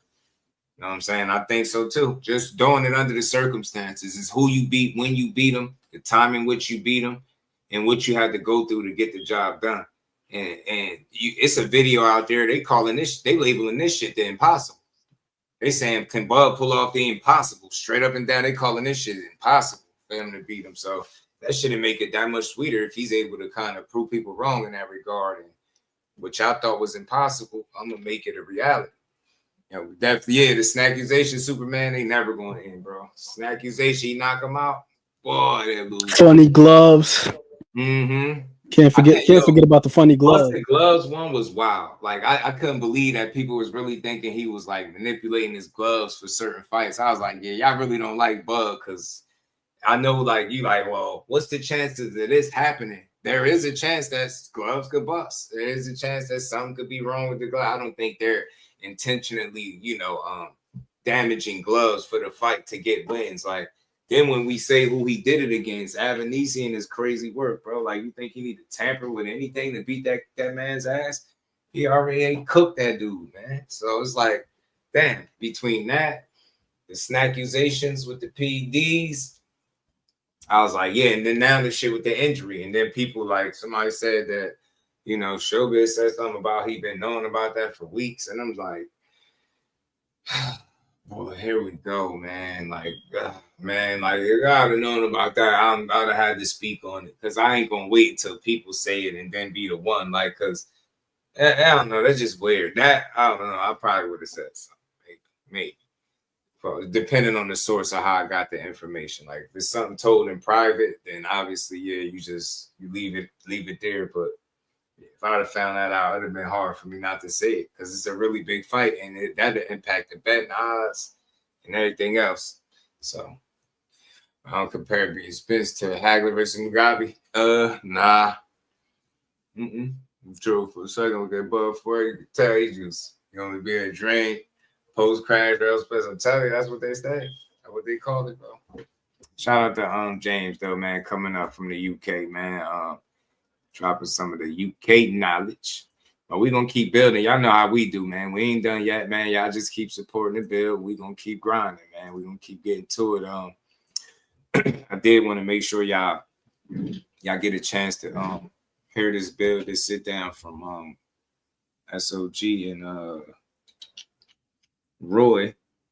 I mean, you know, Roy did that good breakdown, and he told them, you know, Bud got 6 ways to win this fight. I thought that was really impressive. That's something I would love to pick his brain on that and just have him like elaborate, because I know he could do it. But it just comes down to being able to adapt, you know, that versatility that I always speak of with Bud.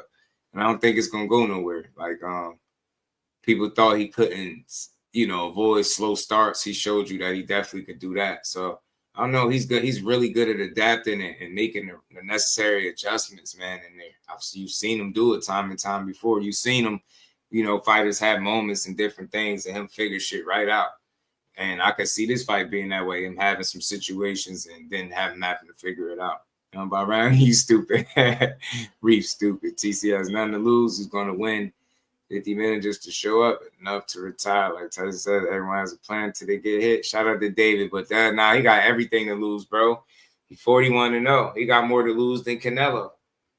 He ain't never lost. And think about it, it's a dangerous fight, because if he lose, they going to diminish and like undermine everything he's done up until this point. If Canelo was to lose, he'd have talk some shit, but his fan base support him much differently.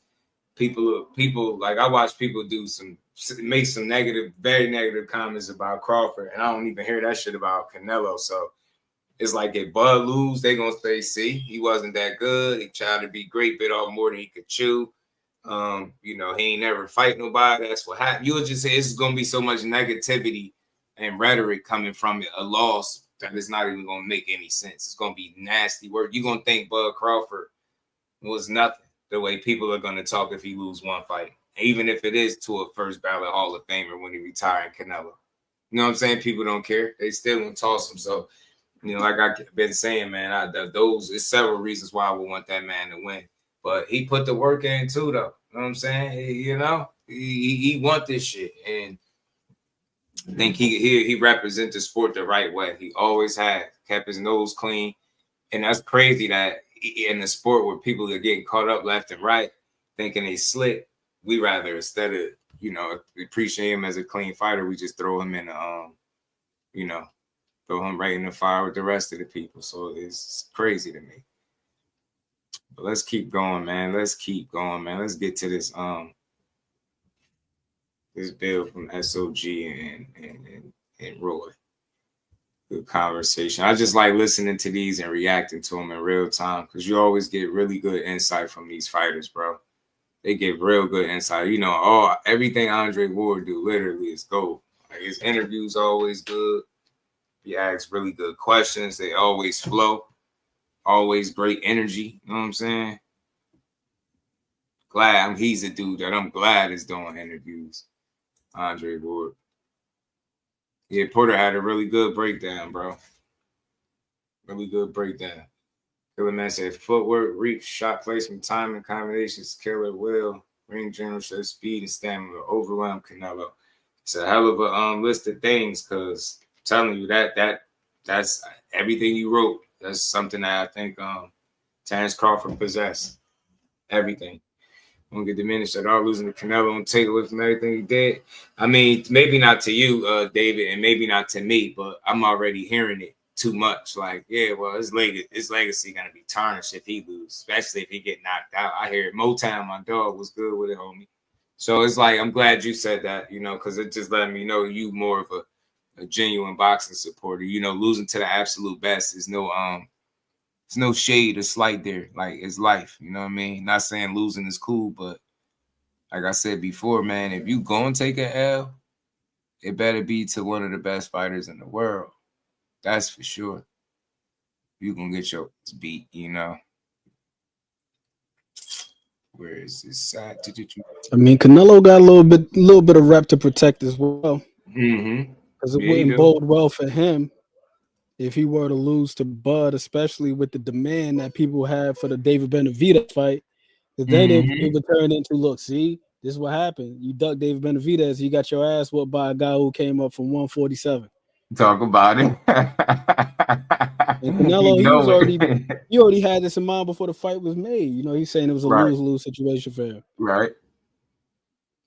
There he lied. I think both guys got a lot to fight for in terms of reputation is concerned.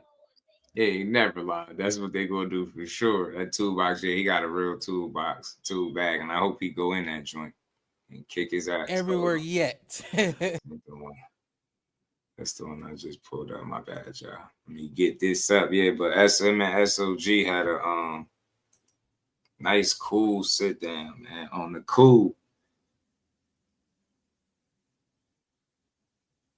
Roy used to be beating these dudes ass back in the day, man. Man. Should be doing cats dirty, bro. Roy gave my favorite fighter his first L. I wish they would have ran it back at heavyweight or something like that. Oh yeah. Yeah, James Toney. Oh yeah. You know, that's how I came up with that black sequin theory, because James Toney, when Roy whooped his ass that night, he had them black sequin trunks on. That's funny. Yeah, I never forgot that shit. I was like, damn, like how you got the superstitions about the head. That's funny, bro. That's where you got that from. I never asked you that, so I never knew, but now I do. No, you got that from. Yeah, that was a really good fight, though. I'll tell you that. That's still a good fight. James Toney, man, he is a hell of a guy, though. Different type of dude, man. Dude still will give you a fade right now, James Toney. That's a fighting ass dude right there. It seemed like he was born to do nothing else but fight. Yeah, there's no shame in losing to the absolute best. You know what I'm saying? On either side, but you know how fans do. They don't let fighters live. You can't lose in today's boxing, or you trash and everything you did don't matter. You just lost. Like, you get me? Yeah, Canelo wasn't see, I told you he wasn't nothing. And it's going both sides. They're gonna do it. For me, I ain't gonna trash neither guy because it ain't necessary, man. And for Crawford will rewrite the rules on why it's actually possible. I'm telling you, I think he had the cloth. He could do it, y'all. You think it's possible? What KG I think say? it would only I think all it would do is rewind the clock a bit. Because you go look at like boxing pre 1967 or 1965, they didn't have these tweener divisions, so you had to make the quantum leap. You had a guy like Ezzard Charles go up from middleweight to light heavyweight and become a champion, because there was no 168 then. You just had to just boom, jump straight there. Then he went up to heavyweight from 175. So this was normalcy back then.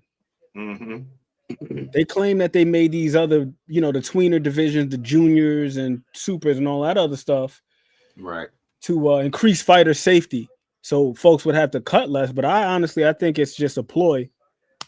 The more divisions you got, the more championships you got in circulation, the more champions you got in circulation, the more what do you call it? Sanctioning fees. Yeah, sanctioning fees out the wazoo. You know what I mean? There'd be less sanctioning money if there's only 8 divisions like there used to be. Opposed to like junior, super that, and so on and so forth. And they keep coming up with these belts. I'd be like, bro, like y'all really blatant with it. Y'all, that's some money hungry people in this sport of boxing. It's tough, man. I could just imagine, how tough boxing is for these guys, bro. Hell yeah, they be coming up with belts. Yeah.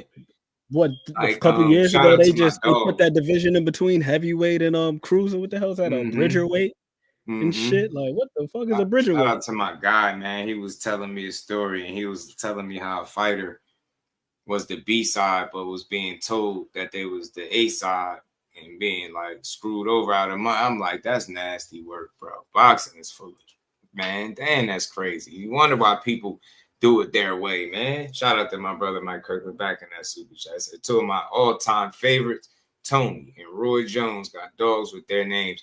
Facts. Man, them 2 real fighters. Like James Toney with the losses. He's still one of the best fighters that graced the sport. people don't get it. What percentage of fighter he fit into? This dude was special talent, man. These dudes just don't be regular. He's some fighting ass dudes, and they tough with crazy chins. Like defense was good. James Toney could flat out go, man. And you know Roy is just a freak of nature.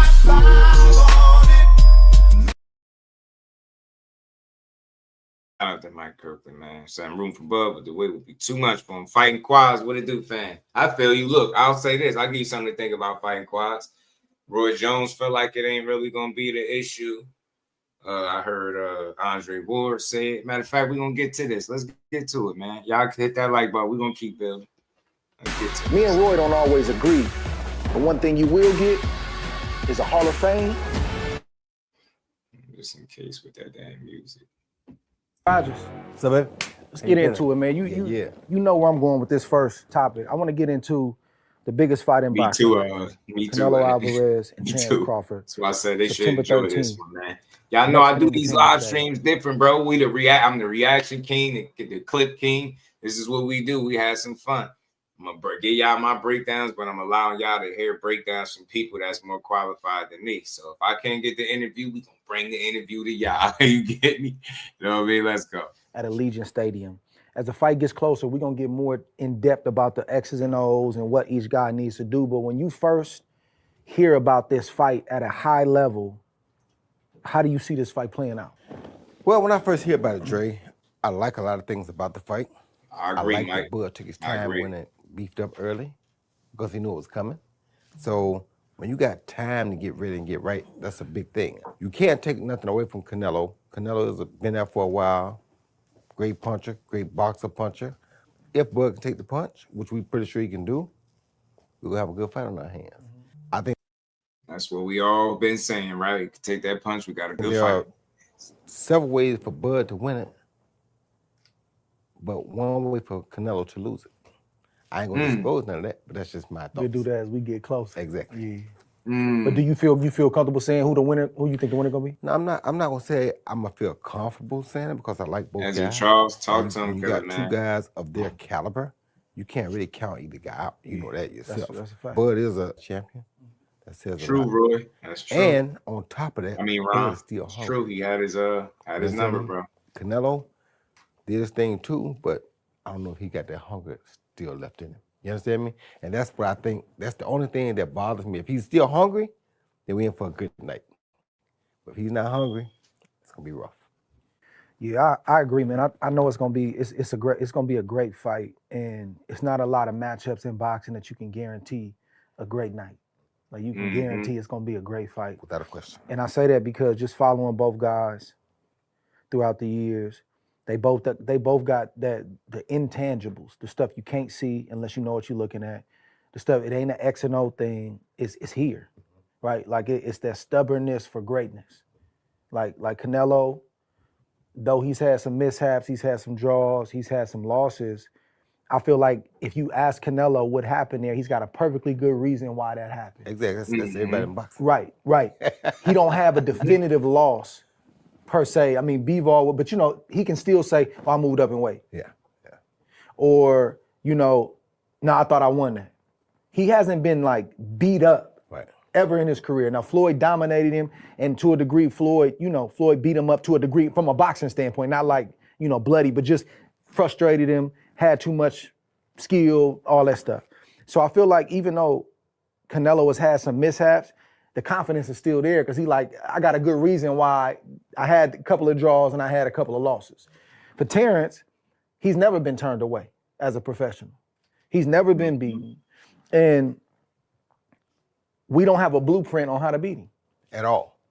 You know what you're looking at. Every fighter has holes, every fighter has weaknesses, but nobody's been able to exploit his weaknesses to a point where he can take an L.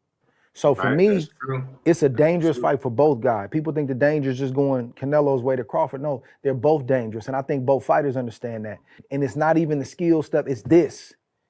Like his mentality is, man, I gotta win or die. Anything can happen. Now I don't, I'm not gonna give my full breakdown just yet. I don't see a scenario where Canelo can outwork Terence Crawford round after round and win on a points decision. I think he's either gonna have to hurt him and then finish him or just knock him out.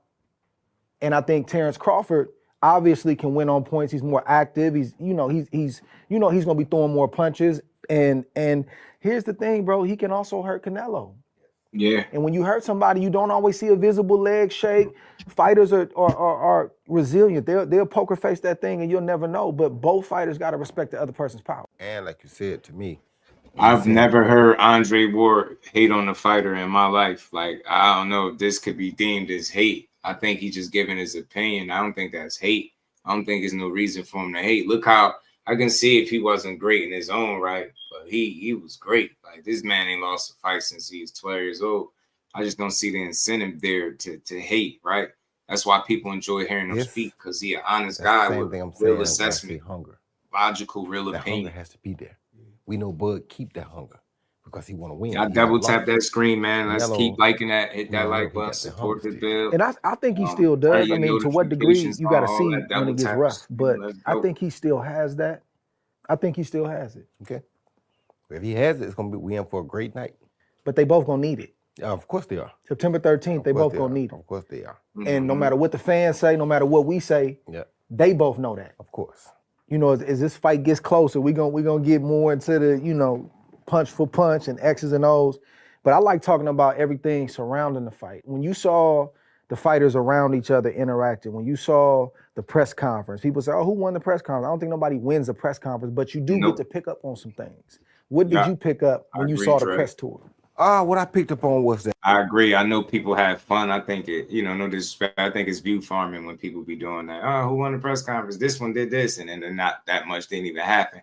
Then I hear people complaining about the face-off. Oh, the face-off was trash. Like, it's a face-off. Like, ain't much you could do with a face-off. It's just, but look at it. Ain't nothing you could do. Sometimes we be looking for it. We be like forcing it, looking for entertainment. Yep. You get me? Like, what really could you do? And then when a guy does something that can jeopardize the fight, then they say the guy's an idiot. There you go. And I was just about to say that, right? Mess the money up. And when they did the push, they had the push situation. Yep. Oh, that was corny, man. Why was Bud fair? He acting different. I'm like, what the hell? Yeah, nah, just face off this time, bro. Just look at him, Bud. You go to touch him, beat his ass in the ring. You know what I'm saying? I thought Canelo tried to see if he could punk Bud, and that didn't work. So boxing 1, X, that didn't work. Oh, real quick, that's an interesting point that Dre made. He say he don't have a definitive loss, like the Bebo thing. He could say, "Oh, I went up in weight. Maybe Floyd I was too young." You might could pull that, but nah, you lost. But I can see that. I never thought of it like that. Now, I also understand what Dre's saying, because I was mentioning that the other day on the panel. The fact that he's taking L's, but he's never got his ass whooped. Yeah. Like, even the Dimitri Bivol fight, like, he was peppering him with shots and frustrating him. He just got schooled. Took the school out. He didn't beat his ass. You know what I'm saying? True. Yeah, he ain't never had his ass beat, per se. That's true. No. That's true. Number 2 now, but I think the initial thing was, that didn't work. How you think he tried to punk him? I think he did push him or something, right? Yeah, he pushed him. And to but me, Bud pressed up on him first, though. Bud pretty much walked him down and said, but they both trying each other. Yeah. You know what I'm saying? But when he pushed Bud, it let Bud know you ain't gonna run over me too. But to me, that's Canelo also trying to say, hey, I'm bigger, I'm stronger, I'm gonna let you feel my weight quick, So, because when you touch a guy in boxing, you know what that means. Yeah. You feeling me out trying to see what we at. You understand me? So keep your hands off. And you really not supposed to be putting your hands on. That's why I say keep your hands off. Bud knew what he was doing. But I respect what Canelo did too, because you're not gonna walk me down either. Because I feel what you're trying to do there too. So you may not have put your hands on me, but you bodying me and you trying to press me back to send me a message, and we can't go for that. Exactly. I love that. I love the energy. I like it. I think both fighters got just as much as they gave. Everybody's so quick to want to pick a winner and pick this and that.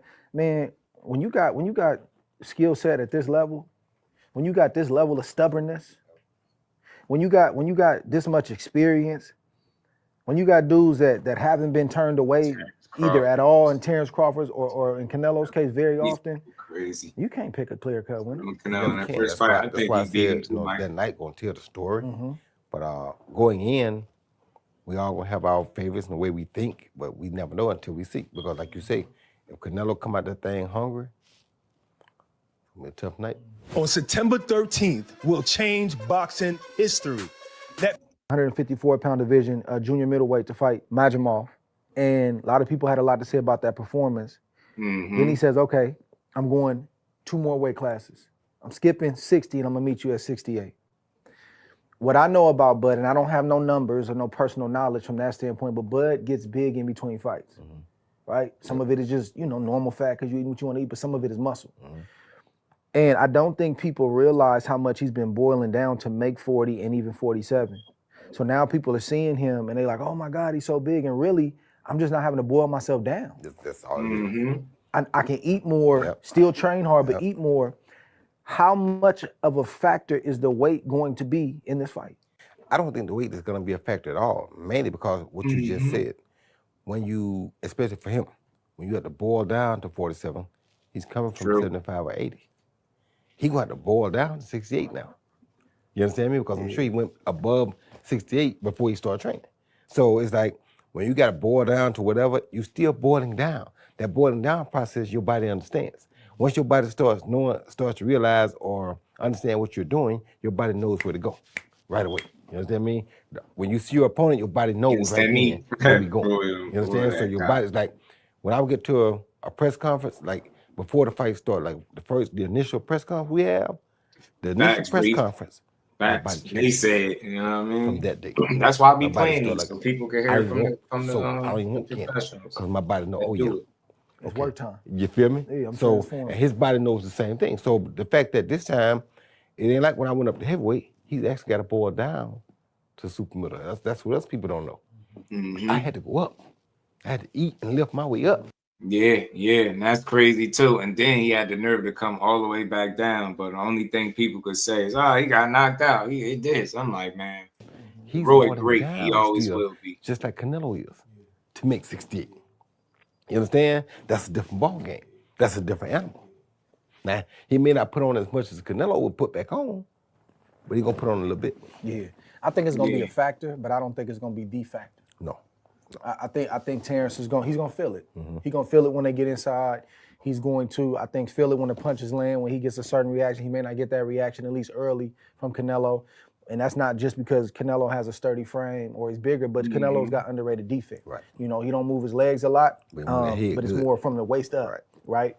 So I think it'll be a factor, but not that big of a factor. But it's a good point that you made. When I went up to light heavyweight, I followed in your footsteps, and I went and consulted with Mackie Shieldstone in New Orleans.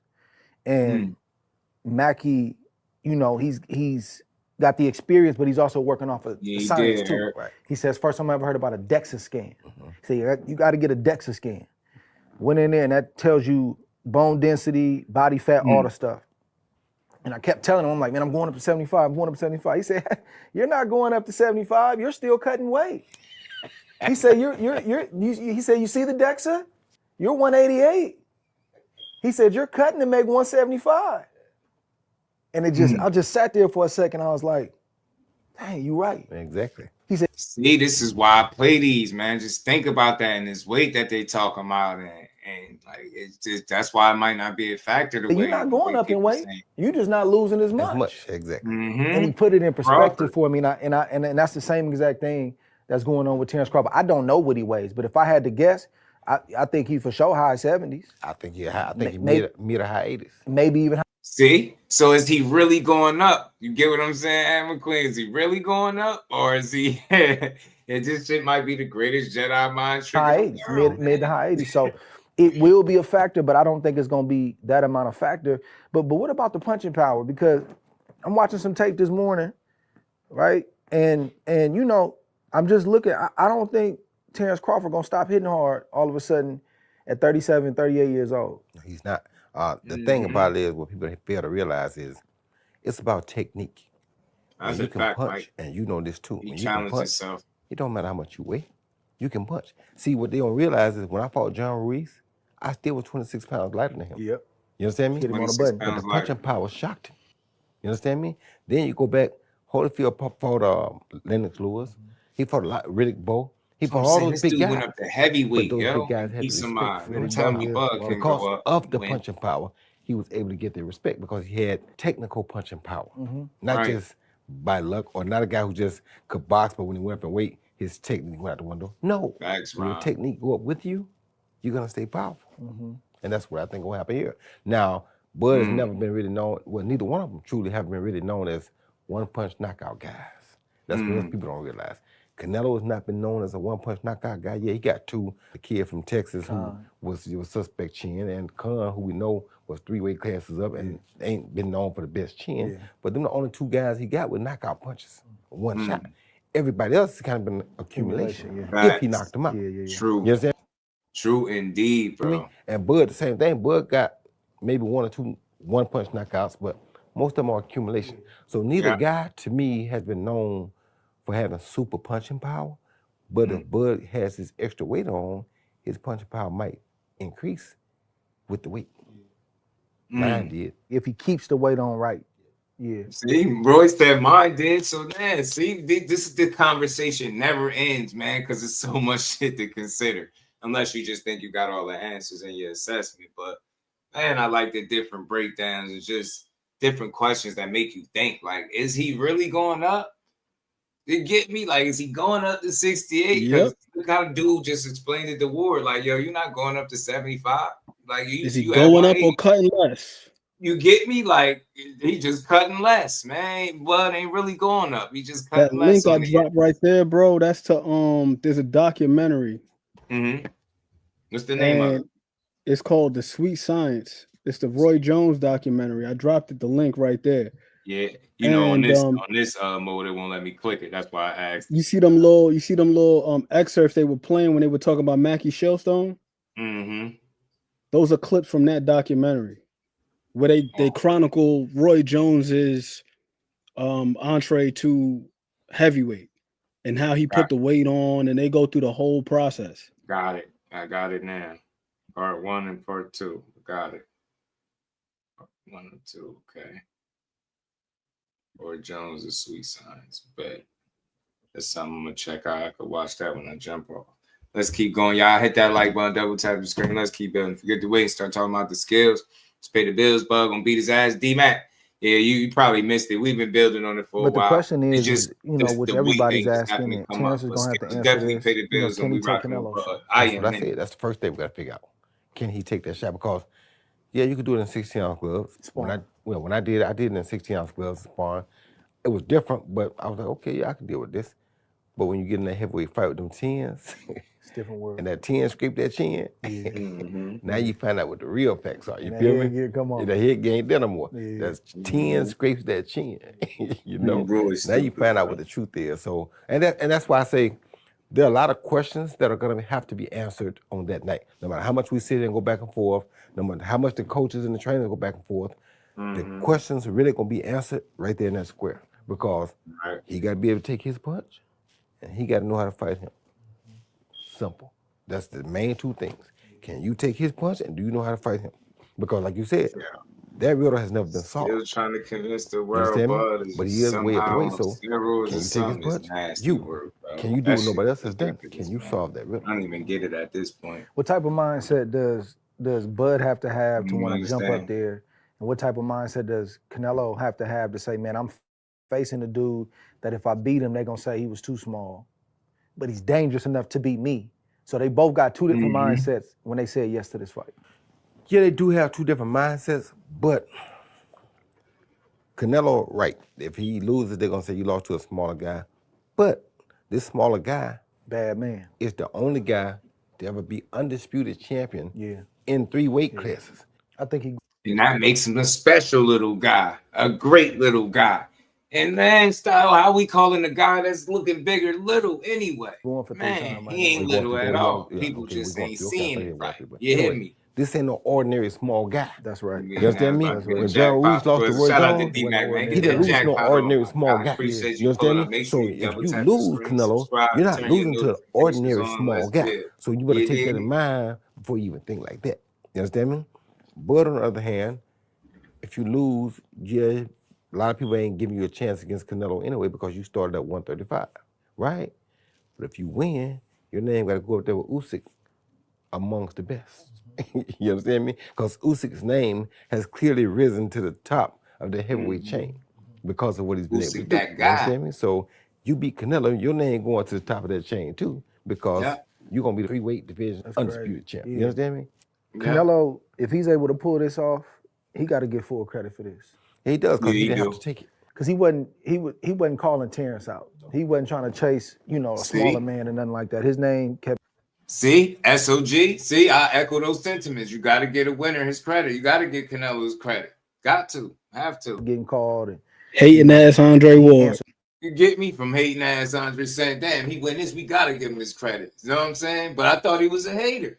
Dude was saying he been hating on Ward. He been hating on Canelo. I told you, Ward is, I think, too comfortable as a man with the career that he had and the success that he had to hate on the next man. I really wholeheartedly feel like that. I feel like he done it on his own terms and he retired at the top of the game undefeated, but people still wanted to see him fight in hopes that he'd stick around too long and lose probably. The call. Turkey made it to a point where it's probably hard to say no. Good thing now, though, Andre. What I'm happy about too, though, is guess what? They're having a big fight, a showdown fight, but they're both getting paid for their efforts. Hello. Both getting paid for their efforts. How many times did we do that and not get paid for our effort? But we love the sport, so we did it because we love the sport. They're both getting paid for their effort. That's why, I get a lot of questions about Turkey. What do you think? What do you think? What do you think? And my thing is I don't know what I think. Just wait and see. Yep. Give it some time. I don't like that he did this. And give it some time because I don't care who was at the helm of the sport or who was the top promoters, top couple promoters. Ain't nobody a saint where they not doing nothing. Everybody's got their way of doing things, and not everybody's gonna like it. But one thing you cannot say about Turkey is that he's not paying these guys. For so long in boxing, it's high risk, the least amount of reward. And the suits and everybody else who's not getting hit, we want to try to see if you know enough to say something. Because if not, then we're gonna chop this up and then give you what that's the most you ever made. That's not the point. Point is I deserve this, and you giving me something less than that. So one thing you cannot take from Turkey Al-Sheikh is that he is paying these fighters. He's changing some of their lives, even the guys that ain't elite guys that may make 500, now they making 2, making $1 million, making 800. Man, I respect that. Yeah, I do too, and I got it while we on that subject. Got to say the same thing about Jake Paul. He doing the same thing for the women.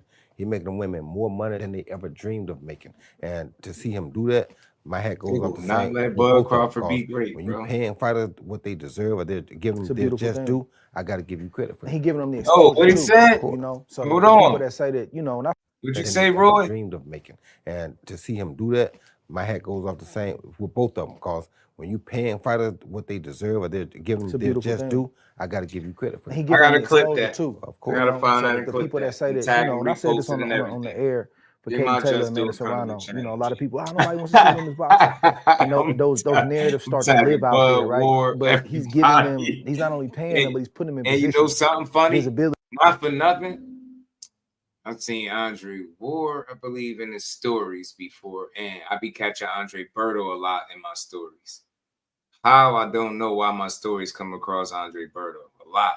I be seeing. I'm like, what the hell, Andre Berto always in my stories like that I post on IG. I need to start posting on there more. You heard him say that, Jusdueboxing. You can see him. They say it so much without even knowing they talking about me, G. Because I took some thought. Everybody said I got a clip from Bud saying it. Where is it? Did I delete it? I had a clip with Bud talking about Jusdueboxing. I said, yeah, man, a Bud interview would be dope, though. I ain't gonna lie. Yeah, but Budrick talking about giving people their just due. And I deleted. Probably did. I don't be having space. But yeah, man, y'all get the point though. Let's keep going. So you said, man, I'm gonna put you in position. You say you can fight. I'm about to put you in position so we can see. So you gotta respect that, man, with him and what Nikisa are doing, man. It's a dope thing. How did you deal with your big pressure moments? I'm not saying like the night of the fight. I'm saying in training camp. I'm talking about when you fighting another real. Yeah. How did you deal with it throughout training camp? For me, man, I grew up on a farm and I watched a lot of animals. And with animals, in the day, a tougher opponent or a worthy opponent may turn that corner. So I learned as a kid that every day is a good day, but be ready. Because you never know what might turn that corner. Hey, D-Mac, so I didn't tell talk a me lot so of much smack money to be made. Because you so can't talk scratch. smack until you did that, in my opinion. That's how I was taught. The animal didn't crow or the animal didn't roar or they didn't mate until they handle their business. You understand me? Then they did. They talking, they roaring, they crowing, whatever, you know? I was taught that you handle your business first, then you talk. No, you're not no chump. You're not going to let nobody just come up on you and talk any kind of way. Like Canelo got him back off of him because... Right, and Mike Kirkland, he loved them roosters, don't he? That's a form of disrespect. You understand me? So you're not going to allow that, but it's like, you know, when I was in training camp for those big fights, I looked at every day like I was happy.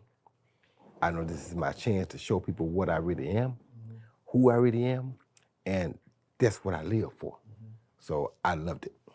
When I'm dealing with pressure, I get quiet. I don't, especially as the fight gets closer, you know. It's almost like I'm you know, it's like the lion, right? Like the lion is storing up energy all day in the wild because he got to hunt. And I don't know, I may fight for my life while I'm going to hunt for my family. And I told you, boxing is really fighting for your life legally. That's legally fighting for your life, boxing. So, you know, there was times that I would have a good time with my team during camp and we laugh and share some laughs, but for me, the pressure was always there. Because Verge used to tease me, you know, on my bad days, man. He said, man, you a head case. Because I just wanted everything to be perfect. I may get out the ring like, man, we 3 weeks out, man, I look terrible today. He said, what you mean you look terrible? You came in here tired and you went 10 rounds. You didn't look great, but you got through. He's always trying to find that silver lining. And, you know, I like to call myself a recovering perfectionist. You know what I'm saying? I'm working on it. But I hadn't lost Roy in a long time, man. Right. You know, so I was 12 years old, 13 years old. And he's like, man, it would have been good for you to take that L to get that pressure off of you early on. I'm like, why you saying that? Because I carried a lot. So I had the pressure of who I was dealing with, but also had my personal pressure. I'm thinking about the media and they got their laptops open and they, you know, they ringside and they waiting, it's tonight. I'm thinking about that. I'm thinking about what I'm gonna feel like on Sunday morning when I wake up and be like, hey man, like it ain't go my way last night. I'm thinking about all that stuff, plus my opponent. And for me in camp, for my big fights, when I start getting like 3 weeks out, 2 weeks out, my sleep start getting disrupted. But now when camp first started, I'm so tired, I'm sleeping deep, 10 hours. Now I'm you know, I'm here and there with it. I'm napping, and even at night it's like I'll sleep, but I wake up in cold sweats. Being boxing news, peace, homie. The fight would get closer, and it was just my mind and my body letting me know that it's almost there. But I learned, man, at a young age, man, how to handle that pressure my way, because we all feel it, and the fear. You have thoughts, man. What if this is the last time I get in the ring? What if I don't? I know they got plans for after the fight. We got a vacation plan, but what if I don't make it out? That stuff you really think about. Of course. I think the great ones just find a way to deal with the pressure the way they deal with it. When I look at like... Yeah. Pardon me, let me get this back right. That's because I paused it. I got to get my other laptop. So I used to do this from 2 different laptops, so it didn't do that. I hate the fact that it... If I pause it for a while I'll be narrating, doing my little commentary, it'd be freezing and stuff like that. I hate that. I'll fix that. Give me a second. We getting to it, y'all. Told you this is always a good conversation, man, with Ward, man. Ward is always gonna give you a good conversation. Always. His interviews, I don't think he's capable of making a bad interview. It ain't gonna happen. Not with Dre. Damn, I think I just put the wrong one up there again. My bad, y'all. I think I put the Shawn Porter down. Look, I hope the interview lives up to... My bad, y'all. Give me a second. We're gonna get back to it. It's almost midway through anyway. We're gonna just see it through, see the rest of it, man. Shout out to everybody rocking out to the end of the show. Appreciate y'all. Much love to the family. You know it. We're going to keep doing what we do, man.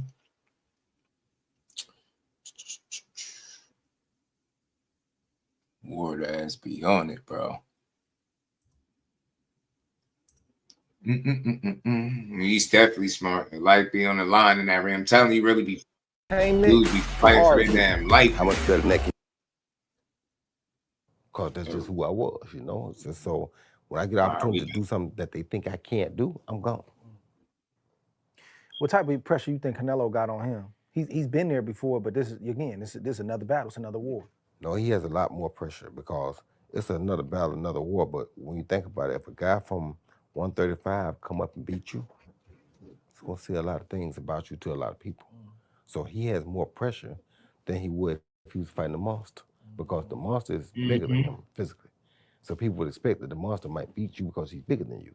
But this man coming from 135, if he beats you, we gotta go back and relook at the way we saw you. And you're still in your prime. Now, to him, to me, to you and me probably, Canelo's really a little bit older because he's been around since he was 15. Got a lot of miles on him. You understand me? But age-wise, in normal life now, he's in his prime. So if he loses to a guy that came from 135, it's gonna be pretty rough for him. So that's why I think the pressure thing is gonna make him tighten up a little bit more than he probably normally would. That's why I think the hunger may come from for him, because he knows that if he loses to Bud, his legacy is definitely gonna be affected. Yeah. But, the hunger a lot of times, even if you're struggling to be hungry, it comes from that danger, knowing that what's around the corner. I ain't gonna say he worried about the danger because I ain't really seen nobody hurt Canelo. I'm saying when you know you got a real dude, that's gonna make you get up and you're gonna find that hunger. Yeah, but it's levels of danger. When he fought Floyd, he didn't have the danger of getting knocked out. He had the danger of what happening. You feel me? Like it's levels of danger. Danger ain't always you getting clipped. Danger could be D-Mac he don't want that. He don't want to pass the torch to Benavidez. That could happen, but I don't think he's thinking like that. That's why. No. I'm saying that was the reality that night. So I'm saying, like, no matter when you get in the ring, the danger may be different. You may not be a devastating puncher, but man, you could really fight. Yeah, but as a bigger guy, when a guy come up like that, it's hard for you to see him and have that same pressure, because you feel like when you in our mind, you always gonna be 140 pounder or 135 pounder. So it's like for instance, and I'm not. Yeah, but if he gonna always be a 35 pounder, is Canelo a 40 pounder? I told my bicep a week before the fight. Tito's a welterweight. Tito not beat me. Yeah. You understand? I'm not pulling out of this fight. I think he did. I don't ain't got but a half on. If I got a half, he's not Canelo started at 140. You feel me? I don't care if he beefed up. He's too. That's why most of the time, bigger guys don't challenge little guys because they don't see them as a real threat. You feel me? So and that could also come out to haunt you, because you may not look at him like that. You may look at him like he's a really truly a 147 pounder or 140 pounder. And he's surprised. But this guy ain't. This guy really is a 68 pounder now. So. What's going on, my people? It's your boy Ak, and you know we have that fight as far as King's at right now. And then you got Jesse Rodriguez against Fernando Martinez. Out of these fights, man, talk to me about one or two of these fights. What you most excited about? Well, I'm really most excited about Haney and Norman, because it's like the guy who's been there and the guy who's trying to get there. The guy who's been there want to get back. The guy who's trying to get there want to get there. So that's one of those hunger fights. It's like you can name that the Hunger Games, because both guys are hungry. For different reasons. Yes, you understand me? So that's the one that's most interesting to me. However, I do want to see what type of a performance Anthony Yarde can bring against the monster, because the monster is the monster. Yarde has suffered, I think, a loss or two before, but he's still a noteworthy opponent. And I want to see if he changes his game in it to try to fight the monster, because sometimes a loss can teach you something. We never know. I know he lost to Kovalev. I think he lost one more, I'm not sure, but the fight with Kovalev was a great experience teacher for him. I want to see how much he learned. So to see him get back, all the way back to where he's challenging again for the light heavyweight title is a beautiful thing. And the monster gonna always be the monster. So we know what he gonna do. You understand me? Yeah. That's nothing in question there. Man, y'all get in there. Y'all get a lot of tough fights. He don't get no easy. He had some easier fights on the way up, but he not getting no easy fights right now. Right. He ain't getting no easy fights, but that's why I say I think experience has been his best teacher, and we'll see now, was he able to put it together yet? Because if he don't put it together this time, I don't know if we might see him again. Yeah. I'm excited about Abdullah Mason too. This dude, Sam Noakes, he tough. But Abdullah is, obviously passed the eye test. He didn't touch the canvas, got up, and I believe he stopped the dude in this fight. So he's checking boxes along the way. And I'm excited to see him finally get that shot because I believe if he wins this fight, man, it's going to elevate his game and take him to the next level. I love Haney Norman for all the reasons you said. And, it's like a crossroads fight for Devin Haney, but it's also a crossroads fight in a sense for Norman because Norman's the type of guy that, if he loses, nobody's going to do him no favors. Nah. It's not a big name right now, but he's tough and he's respectable. And let's talk about that fight for a second, man, because Devin Haney lost the fight to Ryan Garcia the way that he did. He came back and fought his last fight on the New York card. A lot of people didn't like the performance. You can see he's still dealing with some residue from the Ryan Garcia fight. Now you're facing a dude like Brian Norman, and Devin is also going up. Right. He's going up in weight. Brian Norman is a tricky fighter because clearly he can punch. That's off the table. When you watch him at first glance, it's like, oh man, his feet look a little slow. He look a little bit methodical. All he has is power. But the more you watch him, the better he gets. Mm-hmm. What's interesting about him is he don't have a rhythm. Certain guys have a rhythm, and you start to time the rhythm, and it's not easy, but once you know his rhythm, that's half the battle. He doesn't really have a rhythm. He throws off rhythm. He'll duck down, and you'll think, okay, he ain't gonna come with nothing. He'll come with something. You're like, I ain't think he would come with that in that spot, in that situation.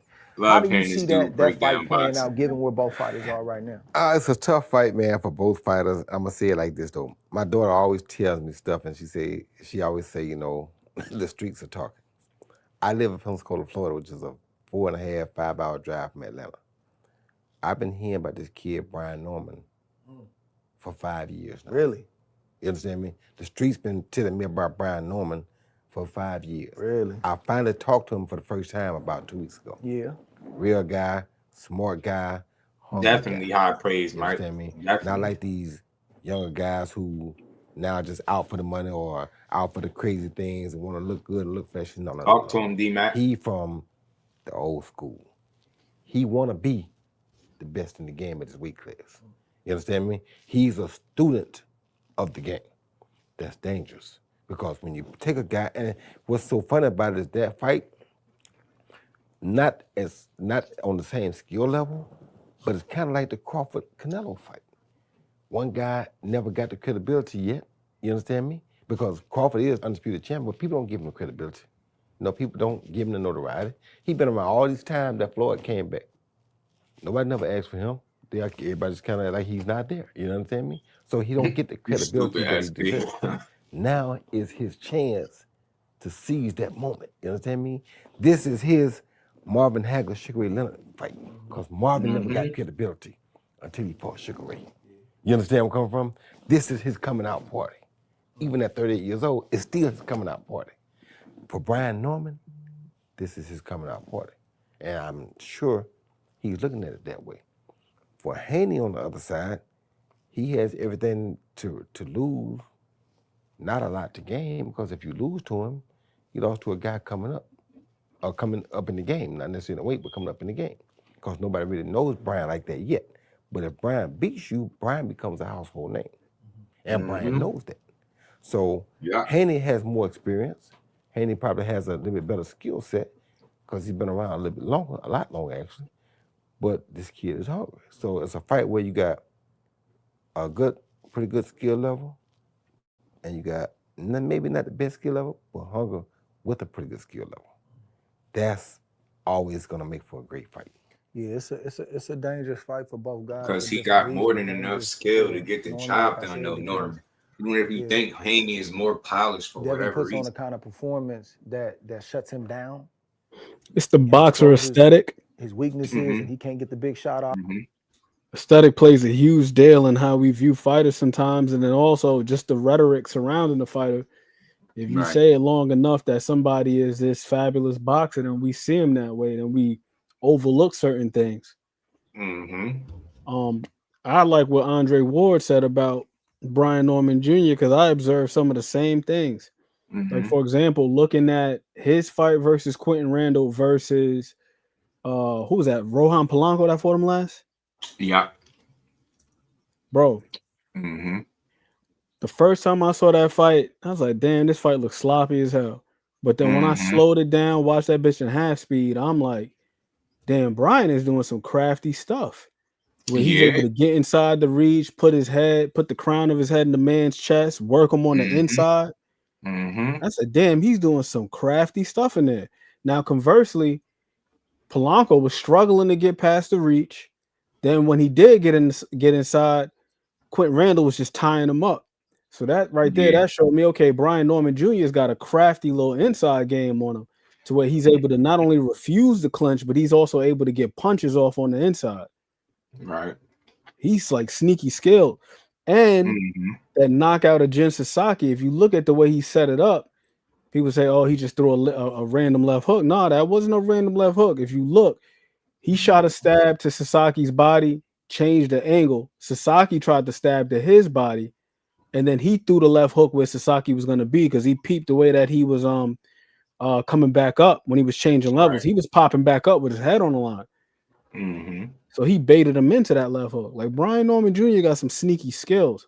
And then I also, Dre said about him doing things that are a little bit out of off rhythm. Now, we've all heard the expression hook off the jab. We've seen Brian Norman Jr. jab off the hook. Like the way he dropped Cuevas, he hit him with a damn right hook that froze him first, then put him down with a power jab. Like that shit is kind of like unorthodox to some degree.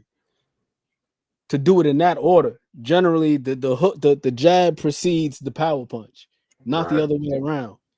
So like Brian Norman Jr. be doing some sneaky, crafty stuff in there. So I agree with you as well, saying like he got more than enough skill, and I think some people are going to be surprised by his skill. Because I think there are folks that's thinking that he's going to just walk to Devin Haney and then just knock him out with brute strength. And then the other side of the argument is that he's going to just get his ears boxed off. And I don't think that there's a huge gap between the two of them. I will say from the outside, Devin Haney is really good. Beautiful jab. But I could say from mid-range to inside, Brian Norman can hang with him. And I also feel like Brian Norman has the advantage on the inside. Better inside fighter. Right, I agree. Shout out to Ron. I appreciate you, bro. Shout out to you. Appreciate that support behind the hands. Talk to him, man. Superman say great assessment. And always cook. Always. It's only 5 minutes or so of this left. Let me see. It's just about done. Well, maybe he lands it and Devin takes the shot and you know, fights the way we know he can fight. It's gonna be tough to climb back up. So it's dangerous in that sense. But when I see Norman and his father talking, and I know it's just talk, but they really believe it. I know you talk to him, but they do. When you hear them, they really believe it. They really believe that they just gonna touch Devin on the chin, and the fight gonna be over. And that you know, that's good to feel that way, but it's also dangerous because what if that don't happen? I was always taught you never go out there depending on knocking a guy out. Yes. Because if you don't, I don't think they depending on it though. That's the thing. I just think they don't believe Devin Haney is back. Like when they touch him, Devin does have skill. Sure. Devin does have experience. Yeah. And Devin does. I do too. I ain't gonna lie. I think if you get hit with a really good left hook, you're gonna be in trouble. It ain't like Devin's no bomb. Devin knows how to fight. And that's one thing, even if you talk, no matter who you talk to, and people don't give him credit for this, but Devin Haney, like, the fight that everybody points to, the Ryan Garcia fight, oh, look at you, look what happened to your jaw. If I'm Devin, I'm like, yeah, let's point to that fight. That's the one y'all want to point to? Let's point to that fight. No, I didn't perform the way I was supposed to. I didn't execute. Things started off bad early, and it was hard to recover. Oh, God, man, but back at it again. I got knocked down multiple times. My jaw was swollen.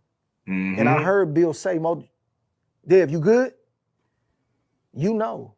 If you don't want to continue, all you got to do is lean in and say, Pops, I can't do it. So since we want to point to that fight, let's point to that fight. If I'm Devin trying to rebuild and get my mind right, I'm going to that fight saying, look, you didn't perform the way you were supposed to, and you need to figure that out. But in terms of this, it's there. It's there. I got that. It's there. And I believe he can take a shot. Ryan Garcia can punch. He definitely got a punch. That's why Gervonta made him cut the weight and had a weight clause, because I'm trying to take some of the steam off of that. Yeah. So he can punch. So I think with Devin, man, if he has the right game plan and the right mentality, I think he can really shine. But and the same thing with Brian Norman. Brian Norman can't go in there just thinking it's gonna be a power show. Now he may land a shot as boxing, anything can happen, bro. Like anybody saying that nobody can land a shot. But you gotta have more than just that, because if you can't reach that, or if you land that shot and all of a sudden he's still looking at you, what else are we gonna do? So I think that, man, given where they are, man, I think this fight may steal the show. And this is the fight that I'm probably most intrigued about because of the storyline, because of where these fighters are. I want to see what Devin Haney can pull out the hat. I want to see him call it up and resurrect his status in the eyes of the people to say, no, y'all thought that ruined me, but I'm still here. And I want to see if Brian Norman can make that name that he's looking to make.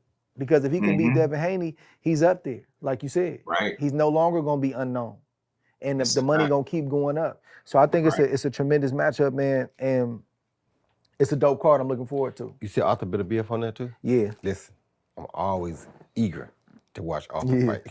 Arthur is out there to knock somebody out. Arthur's out there to do what boxing watches boxing for. Arthur don't got no regard for human life. And love to see in Arthur the ring. fight, because Arthur is you're in the ring, you accept everything that comes with him. Seek and destroy. That's all he wants. That's all he wants. Like Marvin said. And I heard somebody call Arthur. I don't know his opponent that well, but they say you can see the way he trains. trained, the way he trained his power, strength, explosion. We're gonna end it right there. Man, that's it. I hope y'all enjoyed it. Shout out to Andre Ward and Roy Jones Jr., man, two legends in the game, man. You know, anytime they sit down, it's gonna be a good one. Roy don't bite his tongue. There's so much insight and knowledge sitting up on that couch between them two. And anytime I could listen to them talk some boxing, I'm always with it. Shout out to everybody that continues to rock out with your boy. Y'all know how we do it over here. We react to these videos, man. I be having videos galore. You know what I mean? The cover. But we got one last thing we're going to touch on before we get out of here. Big shout out to Ron, man. He said they're going to learn. They going to learn. Big shout. Much love for that 20-piece back in that super chat. Much love. And we ain't never got to box again. Well. I already been getting these bets, but now it's time for you to get your just do. Look, man, if we had more fighters adhering to the basics, we'd have good fights left and right. Wrong with being basic. Like the other day, and looking up the word bias to get the actual definition of it. Right. Folks should probably do the same with the word basic. The basics take you a long way in boxing. Yeah, the fundamentals. Those are the things that do not change, and they're the most essential. And they hold certain people back. You get me? Because you don't master the fundamentals and the basics. Trying to get the dessert before getting through dinner, you know? And this was one of the polls that I seen real quick. Just, 63% is only 114 votes so far. I caught this poll kind of early. 63% for Bud, 37 for Canelo. This other one though had a lot more. This one had about 3.7, thousand views. Votes, and had 57% for Crawford, 43 for Canelo. Now this don't mean he gonna win. But I just like to point and, things out like that and just show people like this is what's going on. I play the different videos. Y'all hear him. I've showed you people that won't even make a pick. Roy don't even want to make a pick. You get what I'm saying? I showed you all the different fighters that made picks, right? The videos making picks. Like, it's been fun seeing everybody just try to break this down and say who they feel like gonna win. You just never know, you know what I mean? Because of this fight is just that damn good. So it's crazy to see that 2 polls is in his favor like that. You know what I mean? AB is back, I believe, fighting Michael Williams Jr. He was supposed to fight this kid a while back before. I think kid ended up getting his jaw broke or something like that. So, hey, man, if you fight him, more power to him, man. Michael Williams, he's still sticking with it, and I respect it, man. AB, get back. Hey, get back. And lastly, y'all, I seen this from Tank. I noticed that he had posted this. I seen this in his story.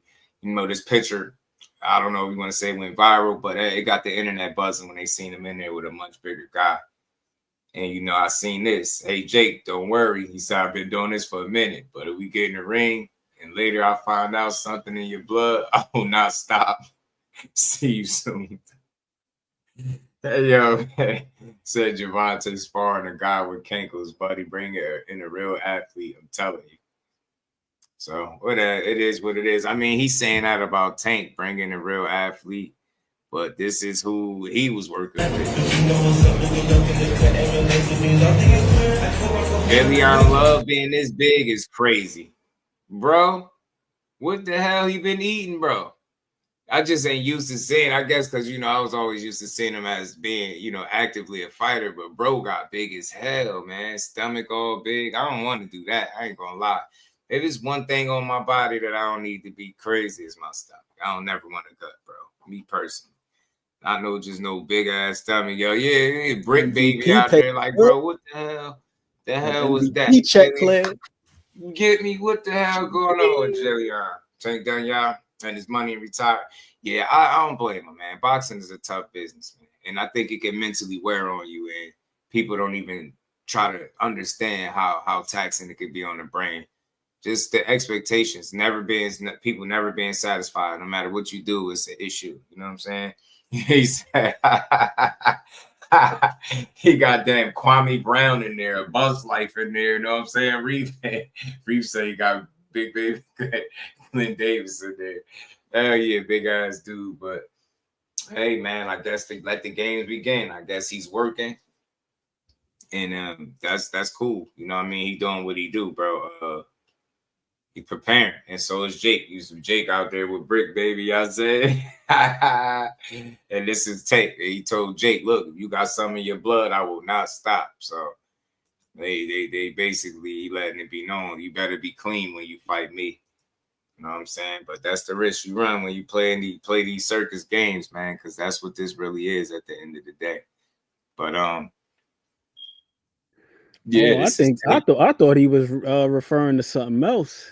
Oh, like if he got some trepidation, if he got some bitch in his blood, he gonna. Yeah. They said when we get in the ring and I find out something in your blood, I will not stop. Like, you get him with a little shot. Yeah, okay. You might be true. You might be right. I might have thought wrong. Somebody else thought P. I was thinking something P, but he's saying you got something in your blood. Yeah. That could be some hole in you. Yeah, I ain't gonna stop. I find a weakness. I'm on you. Yeah. Man. Because he ain't basically he ain't signing up for the script. He ain't signing up for that script. He ain't trying to get Nate Robinson. Facts, because that'll look crazy. It'd be very similar, and it'd be worse because it'd be Tank Davis. That'd be wild, bro.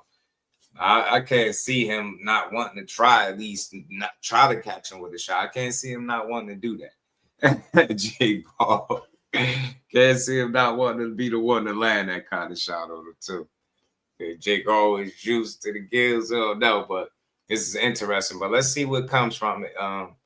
I'm gonna look on Twitter, see if they got a thread going, and see how people interpreted this too. Because I did for a second. I ain't gonna lie. I'm thinking, okay, you talking about PEDs, but then when Ant said, that's something to think about too. Because he like, I will not stop. You know what I mean? Because why would you say, you get me? Like, what, you will not stop what? So yeah, I ain't gonna lie. I hate the way Tank talks sometimes. All cryptic and shit. Like, man, Tank, just spit it out. What you saying? What did you say to him, Tank? But shout out to him, man. Get prepared, get your money, do your thing, man. Say, yeah, you're not driving. He would take Jake as what I heard. Yeah, he ain't diving. Yeah, that's gonna be whatever kind of fight that's gonna be. So make him fight with small gloves, and then know what's up. Yeah, think they're gonna make him do the big joints, big gloves, and I don't think headgear though. I didn't hear anything about any headgear, so at least it won't be that there. So it is what it is. But excited for the fighters on the undercard though. They're gonna get a lot of exposure. That's a good thing. As the Hall of Famers were discussing, my man Jay Paul's been doing his thing on the promotion tip. Right. The fight could do some what's the name? Some good. I think it's some good to come out of it.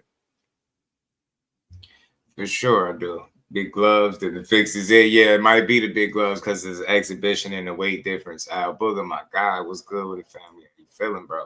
Yeah, it might be. So who knows? But And that was the last topic I wanted to touch on, man, for the day, man. You know, more Canelo Crawford mania, man. Pretty sure tomorrow will probably be a slew of other things being said. Who knows? But I think this was another good build, man. Another good build, different perspectives, hearing from the professionals how they think. We know what's at stake, man. They spoke about the competitive nature of Bud, how he don't even want to lose at nothing, including spades, a damn card game. Like, this dude ain't trying to lose at nothing in life that considered to be competitive or competition. He ain't want no part of no L. So I love that. Well, that's life for Bud Crawford. Right. You know what I'm saying? Right. That's just life in general. I was watching that vlog. I was telling you, I don't know if you saw that episode. They were supposed to be eating dinner. He turned it into a chicken competition, like who can make better chicken. I'm like, bro, it's too much. Yeah, too much. Just cook it for chicken. Telling you. Who wings is better? He's better you, bro. Taste test. He different breed, man. Different breed, man. But shout out to everybody, man. I appreciate y'all rocking out. Another dope build. I'm McQueen. Appreciate you all, my boy. Appreciate you bringing that property value up. And shout out to everybody that hit that like button. If you haven't, double tap your screen, subscribe to the channel. Make sure you turn your notifications on and keep supporting. We're going to keep grinding and growing. We're going to keep building. Shout out to everybody that hit the super chat, cash app, like button that pulled up to hear me get boxing is just due. I appreciate every last one of y'all. So with that, make sure y'all enjoy the rest of this this good Tuesday, you know. It's gonna make Tank wear carnival boxing gloves. You stupid, man. Shout out to all the block trolls watching from the stands. Right, Charlo, he thought he was gonna come in here with that weak ass troller today. I said, nah, you're gonna mess up my energy. Let me block him up out of here.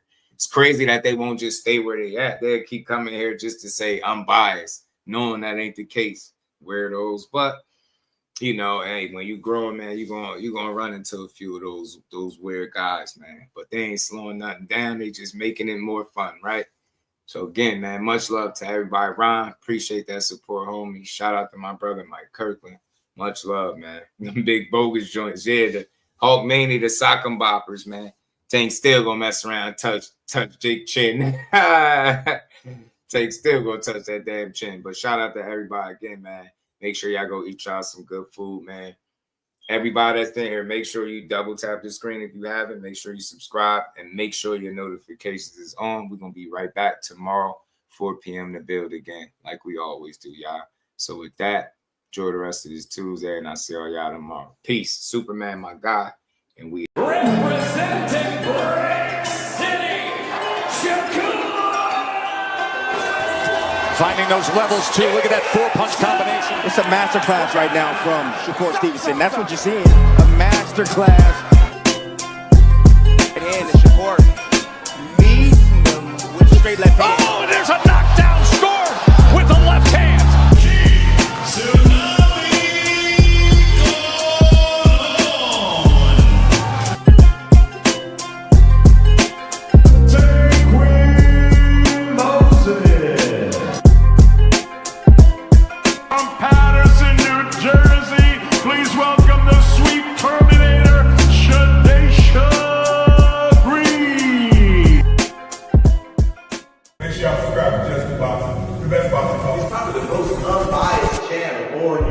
Right now, we're going to give him his just due. Shout out to my brother Just